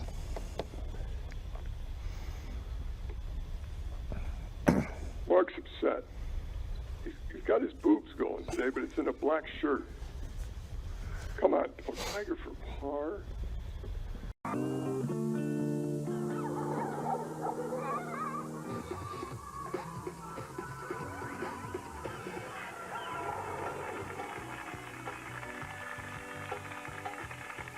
Hi, how are ya? Carson Daly here. Norm Macdonald, everybody, who's on the show today. All this week, sort of hanging out. How are you, Norm? Doing all right. Yeah?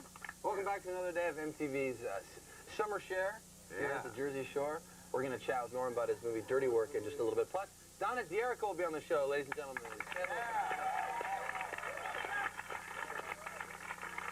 Donna D'Erico's on the show. Also, Lori, our chef today. We're having a little barbecue on the show. You know why? Because you got to eat, right, Lori? Right. Lori, talk right to that microphone. Do you have any cooking experience? Yeah, lots. Yeah, what do we got going here? You want to get a shot of, what are you cooking us? 2 hot dogs and 3 2 hot dogs. How is that going to feed our studio audience today and all these people? Cut it up. We're going to cut up. Can I taste the hot dog? Is that all right? Yeah. Oh, it's a little hot there. How's that wiener? You need to work on that one, Lori.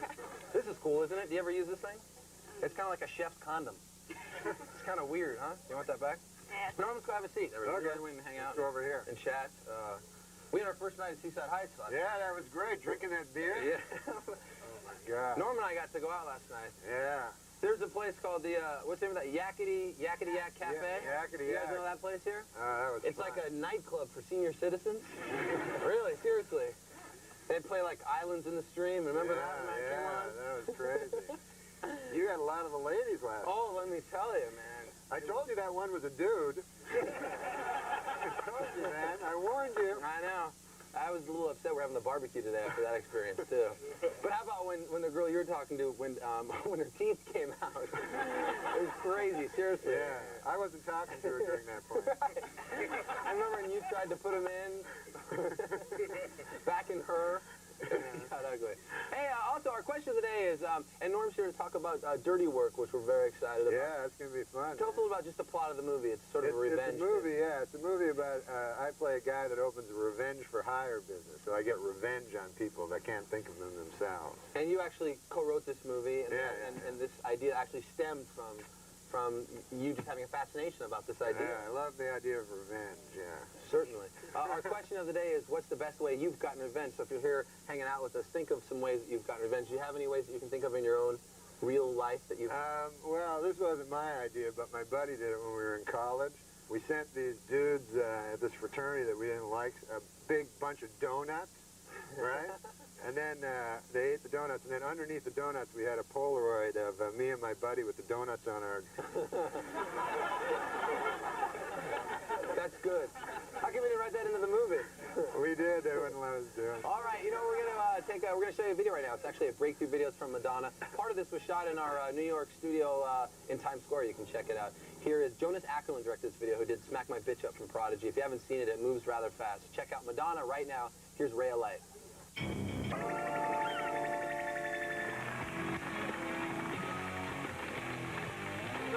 Hey, how are you? Welcome back to the show. Carson Daly here. Norm Macdonald, our guest today, star of Dirty Work, a movie that everybody in America has to go see at least once. That's what we're asking. Yeah. We're not asking a lot. Just go and check out Norm's movie. It's very funny. We're going to talk about it in just a little bit. We've actually started yesterday, since Norm's going to be on the show with us all week long, kind of hanging out. When you came out yesterday, you didn't look like you were in the real beach attire. Right, I've gotten a little more. You're working your way. I had a sweatshirt yesterday, now I have a T-shirt. But we're taking up a collection fund, too, of everybody here. So by the end of the week, maybe we'll get you in a skivvy. Yeah. So this is the Norm Macdonald Skinny White Ass Fund. There it is. Sorry, Ski. You got that? We have about 14 bucks in it now, so I'll pass it around. If you guys want to see Norm in a thong by Friday, then drop some money. Some of the ladies put some money in, too. Put money in there, for Christ's sake. Stop taking the money. Our question of the day today, in honor of Norm and dirty work and the whole theme about getting back at people, is what's the best way you've gotten revenge? We have some people right here who want to tell us a good story. What's your name, sir? Derek. Hi, Derek. Say hi to Norm. Hey, Derek. Norm? What's up, buddy? Not much. Derek, what's your revenge story? Well, it was Valentine's Day, and a bunch of my friends sent some flowers to a bunch of girls in my name, and it kind of got me angry. So that night, I went out, bought like a dozen eggs, went around like egged their cars, and then I put like raw fish in the backseat of their cars. So raw fish is good on any it smelled sort of pretty revenge nasty. story. It really didn't smell too good. But let me ask you this: if they sent flowers to girls in your name, why is that bad? Well, you might get laid out of it. You know? No, is that so bad? No, I don't know. They were some pretty nasty customers. Yeah. Yeah. Maybe they were dead roses, and it pissed the girls off, and they wanted to. The girl that they sent the roses to was not easy on the eyes, right? Not at all easy on the eyes. Yeah. All right, who else has a revenge story here in the sandbox of love? Hi, what's your name? Liz. Hi, Liz. How are you? Good, how are you? Good, thanks. What's your revenge story? I got back at this big, 7-foot loser that was always egging my house. Wait, that's that guy right there. Hey, seriously, so how bad were the flowers? I mean, but she's easy on the eyes. I mean, Go ahead, I'm sorry. We went to this kid's house with, Easter dinner leftovers. Yeah? And we put spaghetti sauce all over his porch, and, we wrote "die" with food coloring on the snow on his, lawn, and we threw, hot dogs and mustard and Does your family things seriously? all over his lawn. Does your family seriously have a special dinner for Easter? What do you think about that? This guy doesn't sound like such a loser. He's 7 foot. He's got a Porsche and a lawn. Right. We actually talked to a few of our people here hanging out in the sand, and somebody in this crowd, we're about to show you a video, someone in this crowd, a way that they got back at their friend was they took their toothbrush, which is a very personal item. I mean, it goes in your mouth and stuff, and they put it in the toilet, which is another dirty place to put a toothbrush. So we're going to show you this video, and then try at home to figure out who the culprit is. We're going to show you everybody's face and see if you can figure it out. We'll show you who it is after the video. Who do you think it is, Norm? Just from looking at our audience. Who would be that revengeful to put a toothbrush in a toilet? Her? Any particular reason? She just looks like the type. Yeah, absolutely. That's the idea. All right, we're going to show you Dave Matthews Band. Don't drink the water. All right, that was Dave Matthews. He's Norm Macdonald. I'm Carson Daly, and these are my pasty white thighs right here. We're just checking out a little music video there. All right, we asked you at the beginning of the video to try and figure out from the crowd shot who was the revengeful person that put their friend's toothbrush in the dirty toilet. Who was it? Fess up. Oh, you in the back. Wow, I never would have thought it would be you. Of all people. What's your name? Jessica. Jessica, where are you from? Mawa, New Jersey. From Maui, New Jersey? Mawa. Mawa? Okay, tell us the story about this horrible deed that you did. All right, about 6 months ago, my ex-boyfriend cheated on me with one of my girlfriends. Oh, it wasn't the one next to you, is it? No. It'd be weird if you guys were hanging out so soon. This is family. She wouldn't do that. Oh, cool. But, and they both didn't know that I knew, but I find out everything, so I knew, and there was a party that night, and ever since they were, cheating together, she's been kissing my butt, and so was, he, so I knew something was up. So at the party, I went to the bathroom, and I saw a toothbrush there, so I swirled it around the toilet bowl a little bit, scrubbed it a little bit, and placed it right back in the holder. Wow. Norm, what do you think about that? I guess she's going to find out now. That's quite the revenge story. Yeah, that... You know what that wouldn't work on? Who? A dog. No. Why? They love the toilet bowl. Oh, that's right. Yes, they do. All right, we're going to check on the barbecue also when we get back in just a second. And Don and De'Erica will be out, and more with Norm, too. We'll be right back. Stick around. The fun has just begun here in the sun.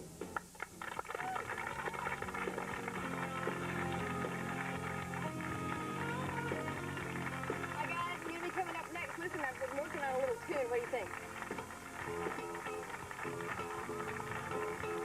Shout at the devil!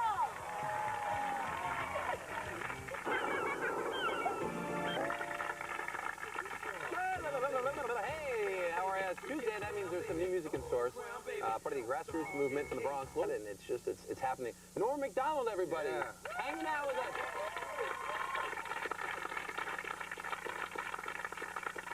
Have they ever raised the roof for you? Have you had that experience out yet? That's pretty cool. I love that band better than Ezra, by the way. Do you really? But you know what band I don't like? Which one don't you like, Norm? Ezra. They're not as good. Let's bring out our next guest, Donna D'Erico, everybody. Yeah!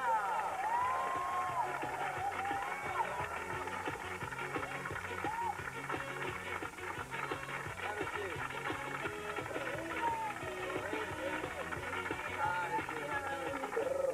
This is cold, man. Norm Macdonald, Donna D'Erico. Do you guys know each other? Like, do you hang out or like... Me and Donna? Yeah, once in a while, you know. we both live in Malibu. Oh, do you both? Oh, you live there as well? Yeah, well, she does. Oh. No, this is good. We have a whole new question today for you. Go ahead. Donna, how are you? Oh, good. Everything's going awesome. It's hot out here. It is a little warm. Yeah. Except right when you said that, a cloud came right over the sun. Isn't that horrible? Yeah. Donna, are you enjoying Seaside Heights, New Jersey? Have you spent any time out here? I just got here a little while ago, a few days ago, and it's been awesome. All the people are really cool here, and we're shooting a new show, my new show. I saw it last night. Prima Donna. Prima Donna. Yeah. Tell us a little about the show. It's going to it's going to be like the best of everything on the Jersey Shore, like, you know, the best restaurants, the best tattoos, the best body You had the body piercing tattoo last night. Yes, sir, yeah, that's right. And met a lot of cool people. We're going to have some drop-by guests. You know, maybe we'll have some worse stuff, too, like, you know, the worst hairy back. Yeah. Right? And she looks at Norm. I got a hairy back. He's got a hairy white ass we're trying to see by Friday, too. Let's pass this thing around one more time. Donna slipped 100 in there earlier. Norm, what do you think? Do you think maybe we come up with some suggestions for other things we can do for Prima Donna for the show? Oh, for the show? Yeah, some like best of ideas. Can you think of any? Well, let's go to the audience. Maybe the audience has some people. To the people. All right, we're going to do that right. Actually, we're going to show you a video. During Tori Amos's video for Spark, the people they'll speak up and maybe we'll come up with some ideas for your show. But we're glad that you're here and the show looks very good. Enjoy the sun and enjoy Tori Amos. Here it is. We're going to you want to eat? We have a barbecue going. Yeah, I'm hungry. Lori, can you hook up Donna a little something? Do you eat meat? Yeah. Are you vegetarian? Yeah. All right. Yeah. Okay, cool. The meat's been on the grill for like an hour. They're small leather belts now, but we'll try and get you a little something. Norm, you hungry? Yeah, you got any cheese, barbecue cheese? Yeah, I think Ooh, we do. yum. Oh, sorry. The barbecuer is a nice woman. Oh, that's great. All right, we're going to take a quick break. When we get back. It's with all with Donna, more with Norm, and more barbecue. Fun in the sun. We'll be right back. Stick around. Oh.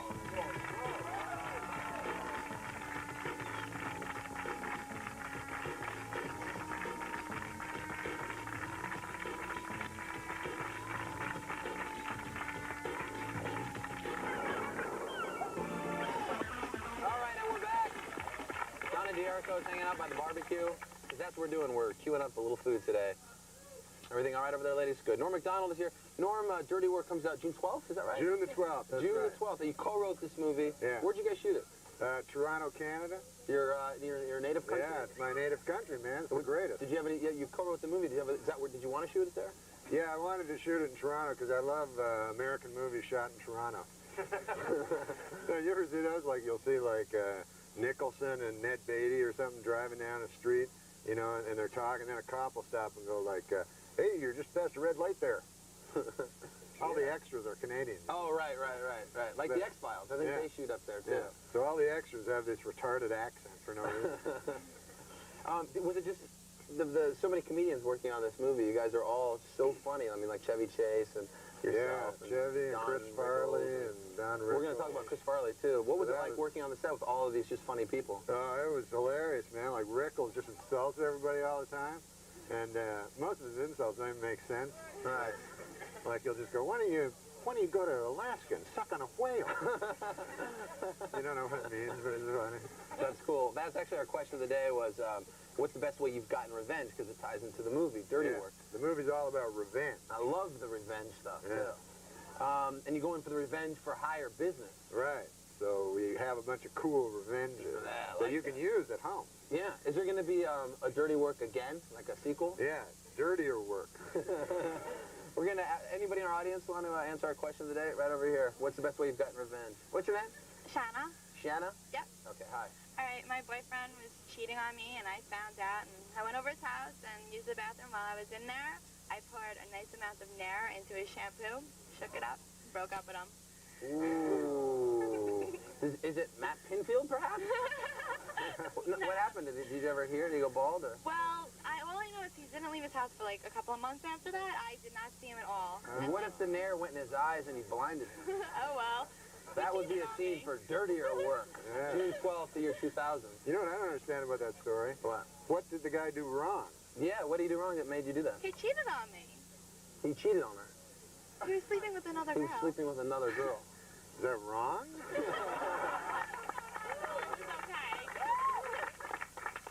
All right, who's next? Who has a best revenge story? Oh, right here. Hi, what's your name? Carol. Hi, Carol. Norm, say hello. Hi, Carol. Carol, Norm. What's your revenge story? Well, the guy I was seeing didn't ask me to his formal, so I showed up with someone else. You were seeing him and he didn't, how come he, now why wouldn't he ask you? Because I ended up not taking him to mine, because he didn't call me back one So day. he was actually getting revenge on you, and you got revenge on the fact that he was getting revenge on you. Yeah. You got to get out Makes of some this sense. cycle. It can only lead to murder, suicide. Donna, do you have a revenge story? Anything? No, but I have somebody I'd like to get revenge on. And this girl named Kristen in the 7th grade, she called me Acorns. Why acorn? I was going through puberty. Really? Oh, my God. Wow. You know, that trick with the toilet toothbrush might be a good one for her. Now it's like a giant oak tree. That's right. Don't forget, Prima Donna, our brand new show here from MTV Summer Show, you can check out tomorrow night for sure, and then be sure and check it out all summer long. Again, we're very happy to have you here. We're going to show you a video right now from Sparkle, which is featuring R. Kelly. And during the video, one member of our audience right here on the beach told us another revenge story. And it was that they were so upset with their friend, they got real pissed off, and so they put laxatives on top of a pizza. Oh. And normally it's stuff like pepperoni, but in this case it was laxative, which you have no control over your bladder if you don't know how. Have you ever had a laxative?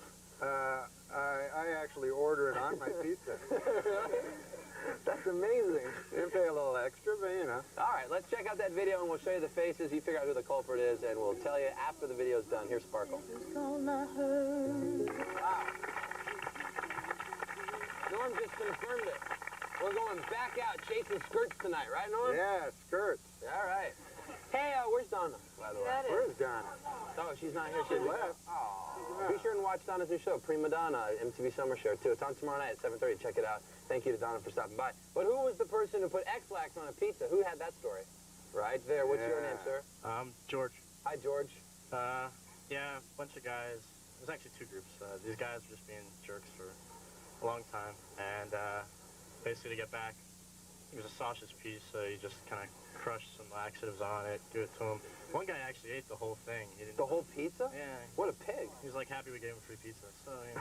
Were you around for the action? Oh, and I have to say, I'm sitting here and telling you about the X-Lax, and I'm like, it makes your bowels go nuts.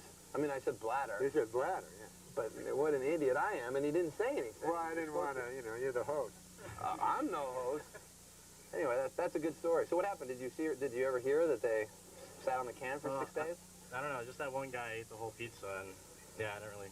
I have a friend that's a bartender, and he, when someone doesn't tip him, like if he gets stiffed, or if somebody's being a jerk when they go to the bathroom, he'll take Visine and drop like 2 drops of Visine in a drink, and it like kills them. It's really bad. I mean, it doesn't. It's the same type of thing with the laxatives. Yeah, your bowels are shit.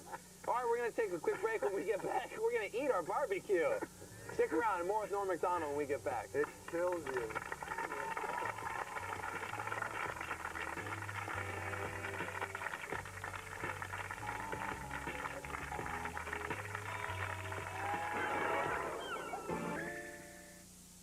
Hey, Jimmy, that girl you're with, she's not the, Yep. Lynn Young, the Saigon whore who bit my nose off. We're getting hitched. Oh. Jimmy, let's go. Hold on, I'm talking to my friend here. Jeez.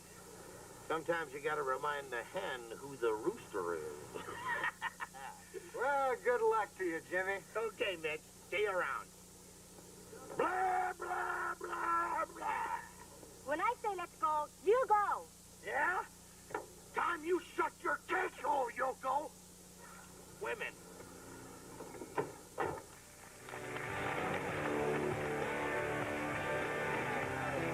Dirty Work. Chris Farley and Norm Macdonald is hanging out with us here all week long. Chris Farley has to be just one of the funniest people. Is he that funny just in real life, too? Like Yeah, he was funny all the time, constantly. Right. Like, he's the kind of guy, he's the only guy I ever met that he could make, like, young people, old people, you know, smart people, dumb people, didn't matter. He could make anyone laugh, and he did it, like, constantly. He was a great, you know, he's probably the best comedian I ever saw in my life. How long had you known Chris? I knew him, you know, about 5 years. And he was a real sweet guy, too. And he did this movie for free just to hang out, you know. No kidding. So it was real nice, and I'm proud that he's in the movie. He was really, really funny in it. Was there anything when you shot it that sort of made you go, wow, you know, he's a lot of control, something bad might happen? I mean, No. is there any sign of anything? No, when he worked, he was completely straight all the time, you know, because he was just consumed with his work. Like, whatever he did like 1,000 times more than everybody else. So when he did the work, he just completely, you know, and then at night we would write, because he ad-libbed and wrote most of the scenes he was in, you know. Really? So when he got into work, that's where he was the straightest, you know. We were just talking about how movies now, like every movie is like a big budget film, like Deep Impact and Godzilla and like these two, you know, Titanic. It's amazing. I mean, since you co-wrote this movie and now it's on, what do you think about just the size of movies today? Is it like intimidating now to have a... To have like a regular budget movie like mine come out against big ones? Yeah, it's hard to make. I have a kind of a plan to make a lot of money in this movie, which is I'm charging $1 million a ticket. So I get 100 dumb rich guys. I'm all right. Very good. June 12th it comes out. Yeah. Are you gonna continue to write movies and? Yeah, I'm writing another one now, and I'm starting another one in 2 weeks after this comes out. Would you ever play like a serious role? Nope. All right, we're gonna check out a video right now. Here's Janet Jackson with "I Get Lonely." Norm Macdonald, white ass fund. We're trying to get Norm some money. I figure if you get enough money that you just might get out of those jeans and shirt, and we can see you in a bathing suit by the end of the week. I think we're up to like $20. That's close. Yeah, we're getting there. Norm, thanks for being on once again. Man. We gotta go out tonight. Yeah, how about we go get a beer? That'd be great. All right, we're gonna go get a beer later tonight. Thank you, Lori, for our barbecue. You're doing fine. We also want to thank Donna D'Erico. Be sure to check out Prima Donna. It's on tomorrow night at 7:30, and we'll see you, of course, tomorrow right here. Thanks for watching. Bye.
Norm Macdonald is here, everybody. We're very excited. We're going to be talking about his new movie, Dirty Work. Yeah, Dirty Work. It's a huge movie, and I'm going to make a bold statement right now, Norm, if you allow me to do so. I'm going to go out on a limb and say this movie is going to make $475 billion. Yeah.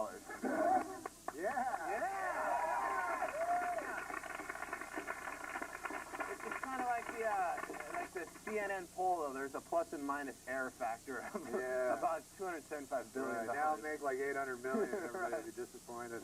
Tonight are the movie awards on MTV, which we're very excited about. And during this show, we're going to be showing you some videos from groups and artists who will be performing tonight on the movie awards. Do you like the movie? I know you hosted. Movie awards are cool, yeah. You hosted the ESPN awards. Oh yeah, the ESPYs. The ESPY awards. How was it hosting a big award show like that? Well, you know what I did? I did like, I just did my jokes, but what they do is, they keep cutting to these guys that hated me. What? Yeah, like I do my joke, because I did a lot of like jokes about OJ and stuff. Yeah. And then they cut to like OJ? Marcus Allen or somebody of OJ. And then they put him on this giant screen behind me at Radio City Music Hall. Right. So I do the joke, and then they show some scowling athlete. Not a very good vibe, I'd imagine. Yeah, no, All right, our question of the day is, if a movie was made about your summer, right, what would the title be and why? I'll ask you first. We're going to ask the people right here. Oh, mine would be called Dirty Work. Is there a need to ask why? I don't think so. Hey, we're going to check out a video right now, and then it's going to be coming to you from... We've been showing this video. It's the theme to Godzilla, a movie that won't make near the money that Dirty Work is going to make. Exactly. And this is Puff Daddy and Jimmy Page. We've been seeing the performance from Saturday Night Live. And they have a video now, finally, so let's check it out. Here's Come With Me. All right, that's the scene from Dirty Work, which is out June 12th. Don Rickles is in that clip there. Norm is right here, of course. That was a dream to get Rickles in this movie, because I always loved him ever since I was a kid, you know. Yeah. That was great. He's got a really cool style of comedy, because you never know if he's serious, and he always seems to put people down, and it's really funny. Yeah, I wrote Rickly things for, Don Ricklish things for him to say. Yeah. And then when he got there, he just insulted them all, Little Ricklies? Yeah, like he didn't want to do them. So I said, I have to do whatever you want, just insult me, And so then, sometimes he'd insult me, but, he'd forget that it was in a movie. So, I'd be in the movie, and then he'd go like, I'm a friend. How you got a movie? I have no idea. And I go, no, you can't say that. What are some of the things, specifically you would write for him? Do you remember anything? We wrote this one thing where but he hated it. But we said, he's insulting this big fat guy. And then we go, Baskin-Robbins phoned the other day, and they said they're down to 8 flavors. They're big. And that's why. He's right. You're right. He just made up his own stuff. We just let him do whatever he wanted. That's funny. It's like you write all the stuff for him, and then he gets on and ends up probably just improvising. Yeah, was a lot of the movie improvised? His stuff's mostly improvised, and Chris Farley's stuff's mostly improvised. Right. Another appearance in this is from someone who works at MTV, Rebecca Romaine, who hosts the House of Style. Yeah, she plays a bearded lady. That's awesome. Yeah. And it was, she's a bearded lady that wants to have sex with me, but I'm grossed out because she has a huge beard. But meanwhile, she's like super hot lady. Right, behind the beard. Yeah, and torn. Right. And Gary Coleman's in it too? Oh yeah, Gary Coleman. He was fun to work with because I always loved him on that show, So I wanted to get into the movie. Right. You know the show he's on? Yeah, What's Happening? Yeah, no, different show. What's Happening? First thing that came to my mind. So yeah, the funny thing about working with him is you still think of him as a kid. Sure. When you're working you with want to call him Arnold probably all the time. And so all the time I'd be like, hey Gary, how's it going? Can I get you a cookie or something? He'd go, I'm 50. Get me a prostitute and send her to my trailer. It's tonight on MTV from 9 to 11, our movie awards. We're very excited about some of the best movies over the last year. And next year, I'm going to go out on a limb and say Dirty Work is going to win all the movie awards. Oh, yeah. It's going to win if they have a category, most horrors in a movie. Right. We have a lot of horrors. How many? Did you count? Is there a There horror are about 40 horrors in the movie. Right. That doesn't include the dead hookers. Yeah, no, those are... Maybe you'll get a statue for that, too. Yeah. The movie awards are being hosted by Samuel L. Jackson. The show's tonight again from 9 to 11. You want to check it out. We're showing you some videos from people performing, one of which we're going to show you right now, and this is Will Smith. Here's someone who has a huge career from television God, to getting jiggy with it. He's also in movies. Yeah. He hosted our movie awards 4 years ago. What's that? Yeah, he's presenting the show. He's not going to be singing. He said Samuel Jackson was hosting. I said Samuel Jackson was going to be hosting. But that's another story. So we're going to show you this thing right now. It's sort of everything you ever wanted to know about Will Smith, and then we're going to show you the video for Just the Two of Us, which he wrote about his son Trey. So get your dose of Will Smith.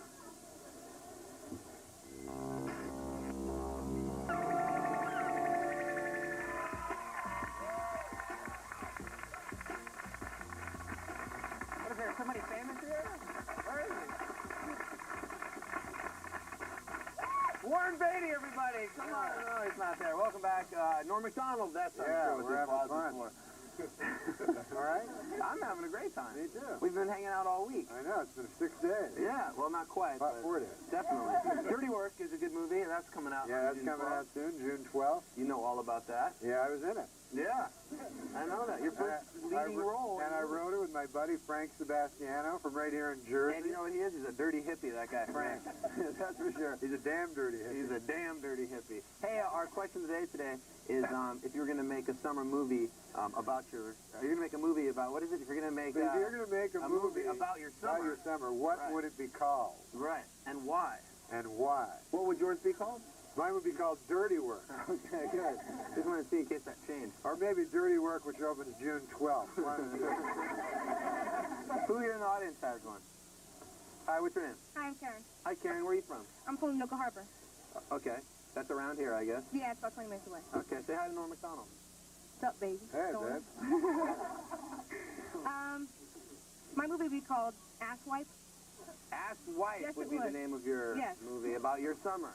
My whole summer, what I do, I'm a nursing assistant, and speaking of dirty work, Yeah. you have no idea what I see. I mean, just the title Ass Wipe says it all. And Yeah. You have to wipe people's ass. oh, we have to Seriously. wipe them, change them, diaper them, Little wax babies powder. and stuff? Oh, yeah. And nobody is under 80 years old. Yeah.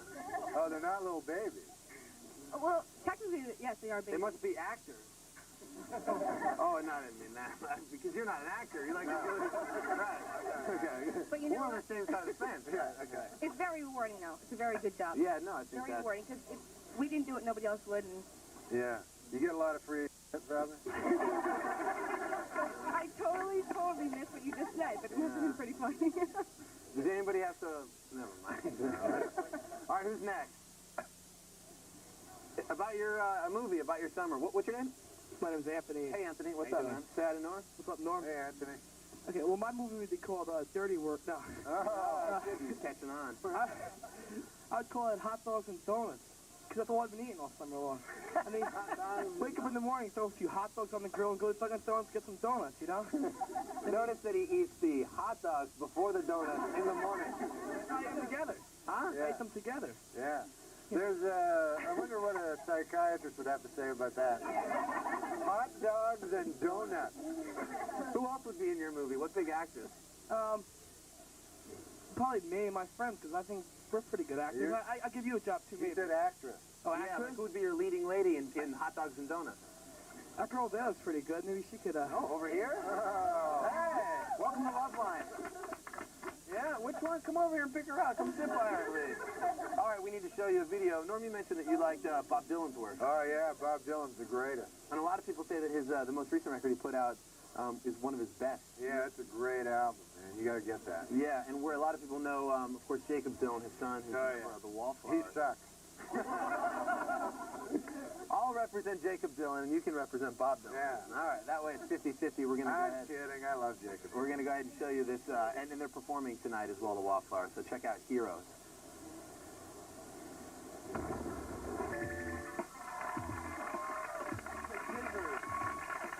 Hi, are we back? Yeah. Norm and I were just chatting about how psycho my mom is at Thanksgiving for putting the gizzards in the gravy, the dressing. Yeah. And you know, Mom, you're dumping in like the liver and the heart. That's the gravy.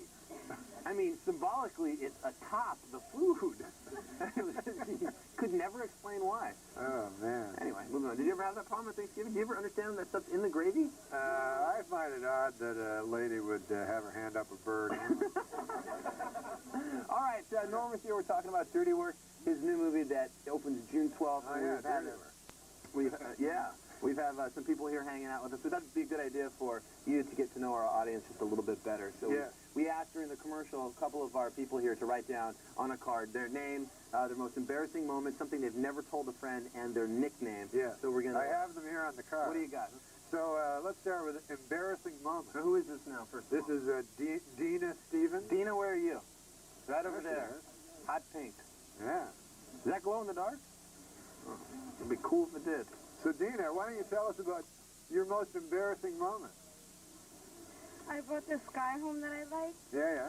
and my grandma was sitting at the table. I started talking to him and stuff, and her teeth fell out. Oh. That happened to Norm and I drinking beer a couple nights ago. That's embarrassing. Yeah, but you know what? With guys, they'll still have sex with you anyway. You, not your grandmother, of course.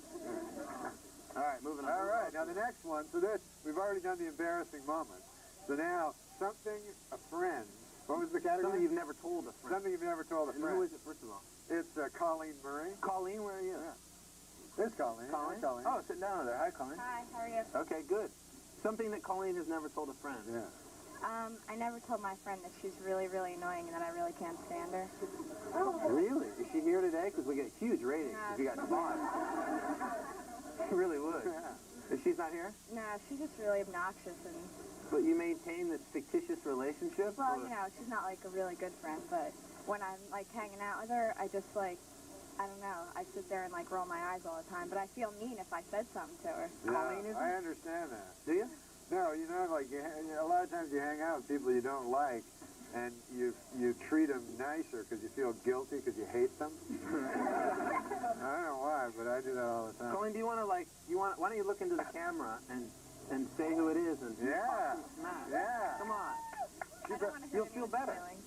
Yeah. No, but she's not here. She's not. You'll win us over. No, you don't want to do it? Is it Mariah Carey? All right, we'll move on. Okay, so the next one, we've already covered the most embarrassing moment and things you never tell your friends. So this is the nickname, right? The nickname. Sure. Do you have a nickname, Norm? A nickname? Yeah. No, I don't. Do you? No. No. Okay. Then we'll go to Jerry. Jerry, where's Jerry? What's Hey. up, Jerry? Pass the microphone over there. How you doing today? What's up, man? You from here? I'm from Browns Mills. Oh, cool.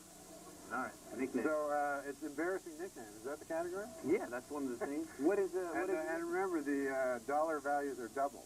I'm holding cards. I don't know. What's the nickname? Read it. Oh, what's your nickname? Yeah, you want me to say it? Sure. It looks like Jurina Fishhead. That's right. That's right. Is that right?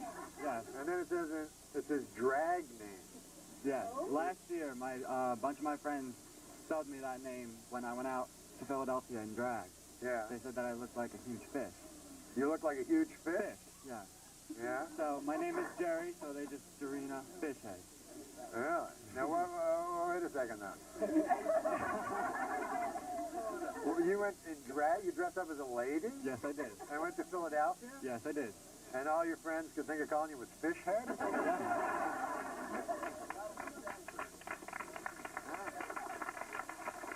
I'd be hanging out with those ignorant friends, too. I don't know what part of New Jersey you come from, but... They could probably figure it out a little bit worse than Fishhead. That's right. I could. Maybe you could come back on tomorrow's show and drag for us. That'd be great. Would you? Yeah. All right. Maybe we'll do that. That'd be cool. All right. We're going to show you a video right now. Of course, the MTV Movie Awards are tonight from 9 to 11. If you want to check it out, we're showing you some videos of people performing, one of which is Brandy. Here she is in her latest one. What's that? Oh, Monica is performing? All right. How come they're not both doing this song? This is a duet from Brandy and Monica, which a lot of people think they hate each other, and they don't. They get along very well. That's why they wrote this song. They fight after Mackay Pfeiffer. Here it is, The Boy Is Mine.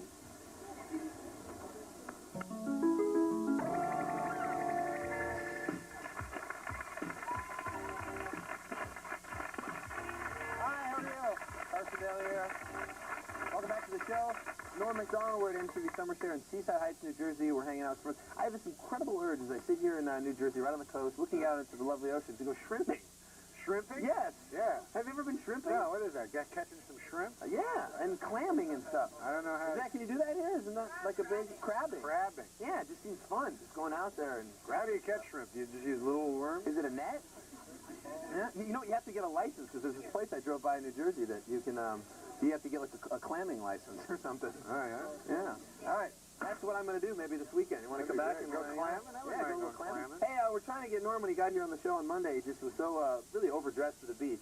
And we're taking up a little collection if you guys want to see him in his bathing suit. We've got about, I don't know, $30 or so. Yeah. It's his skinny, white, hairy ass fund. Yeah. Right here. We'll start it right over here. If you want to throw in some coin, you can. Yeah. I have a lot of hair in my ass. I think of putting it up in a bun. Really? You know, that'll should get Jerry to maybe wear a nice bikini. Yeah, sure. You know, putting it up in a bun, right? Yeah. That just solves it temporarily. You know that? You'll still have hair on your ass. Yeah, you're Performing tonight at the NCAA Movie Awards is this lady right here, Natalie Imbruglia. Oh, she's great. Yeah, she is. And here's Corn.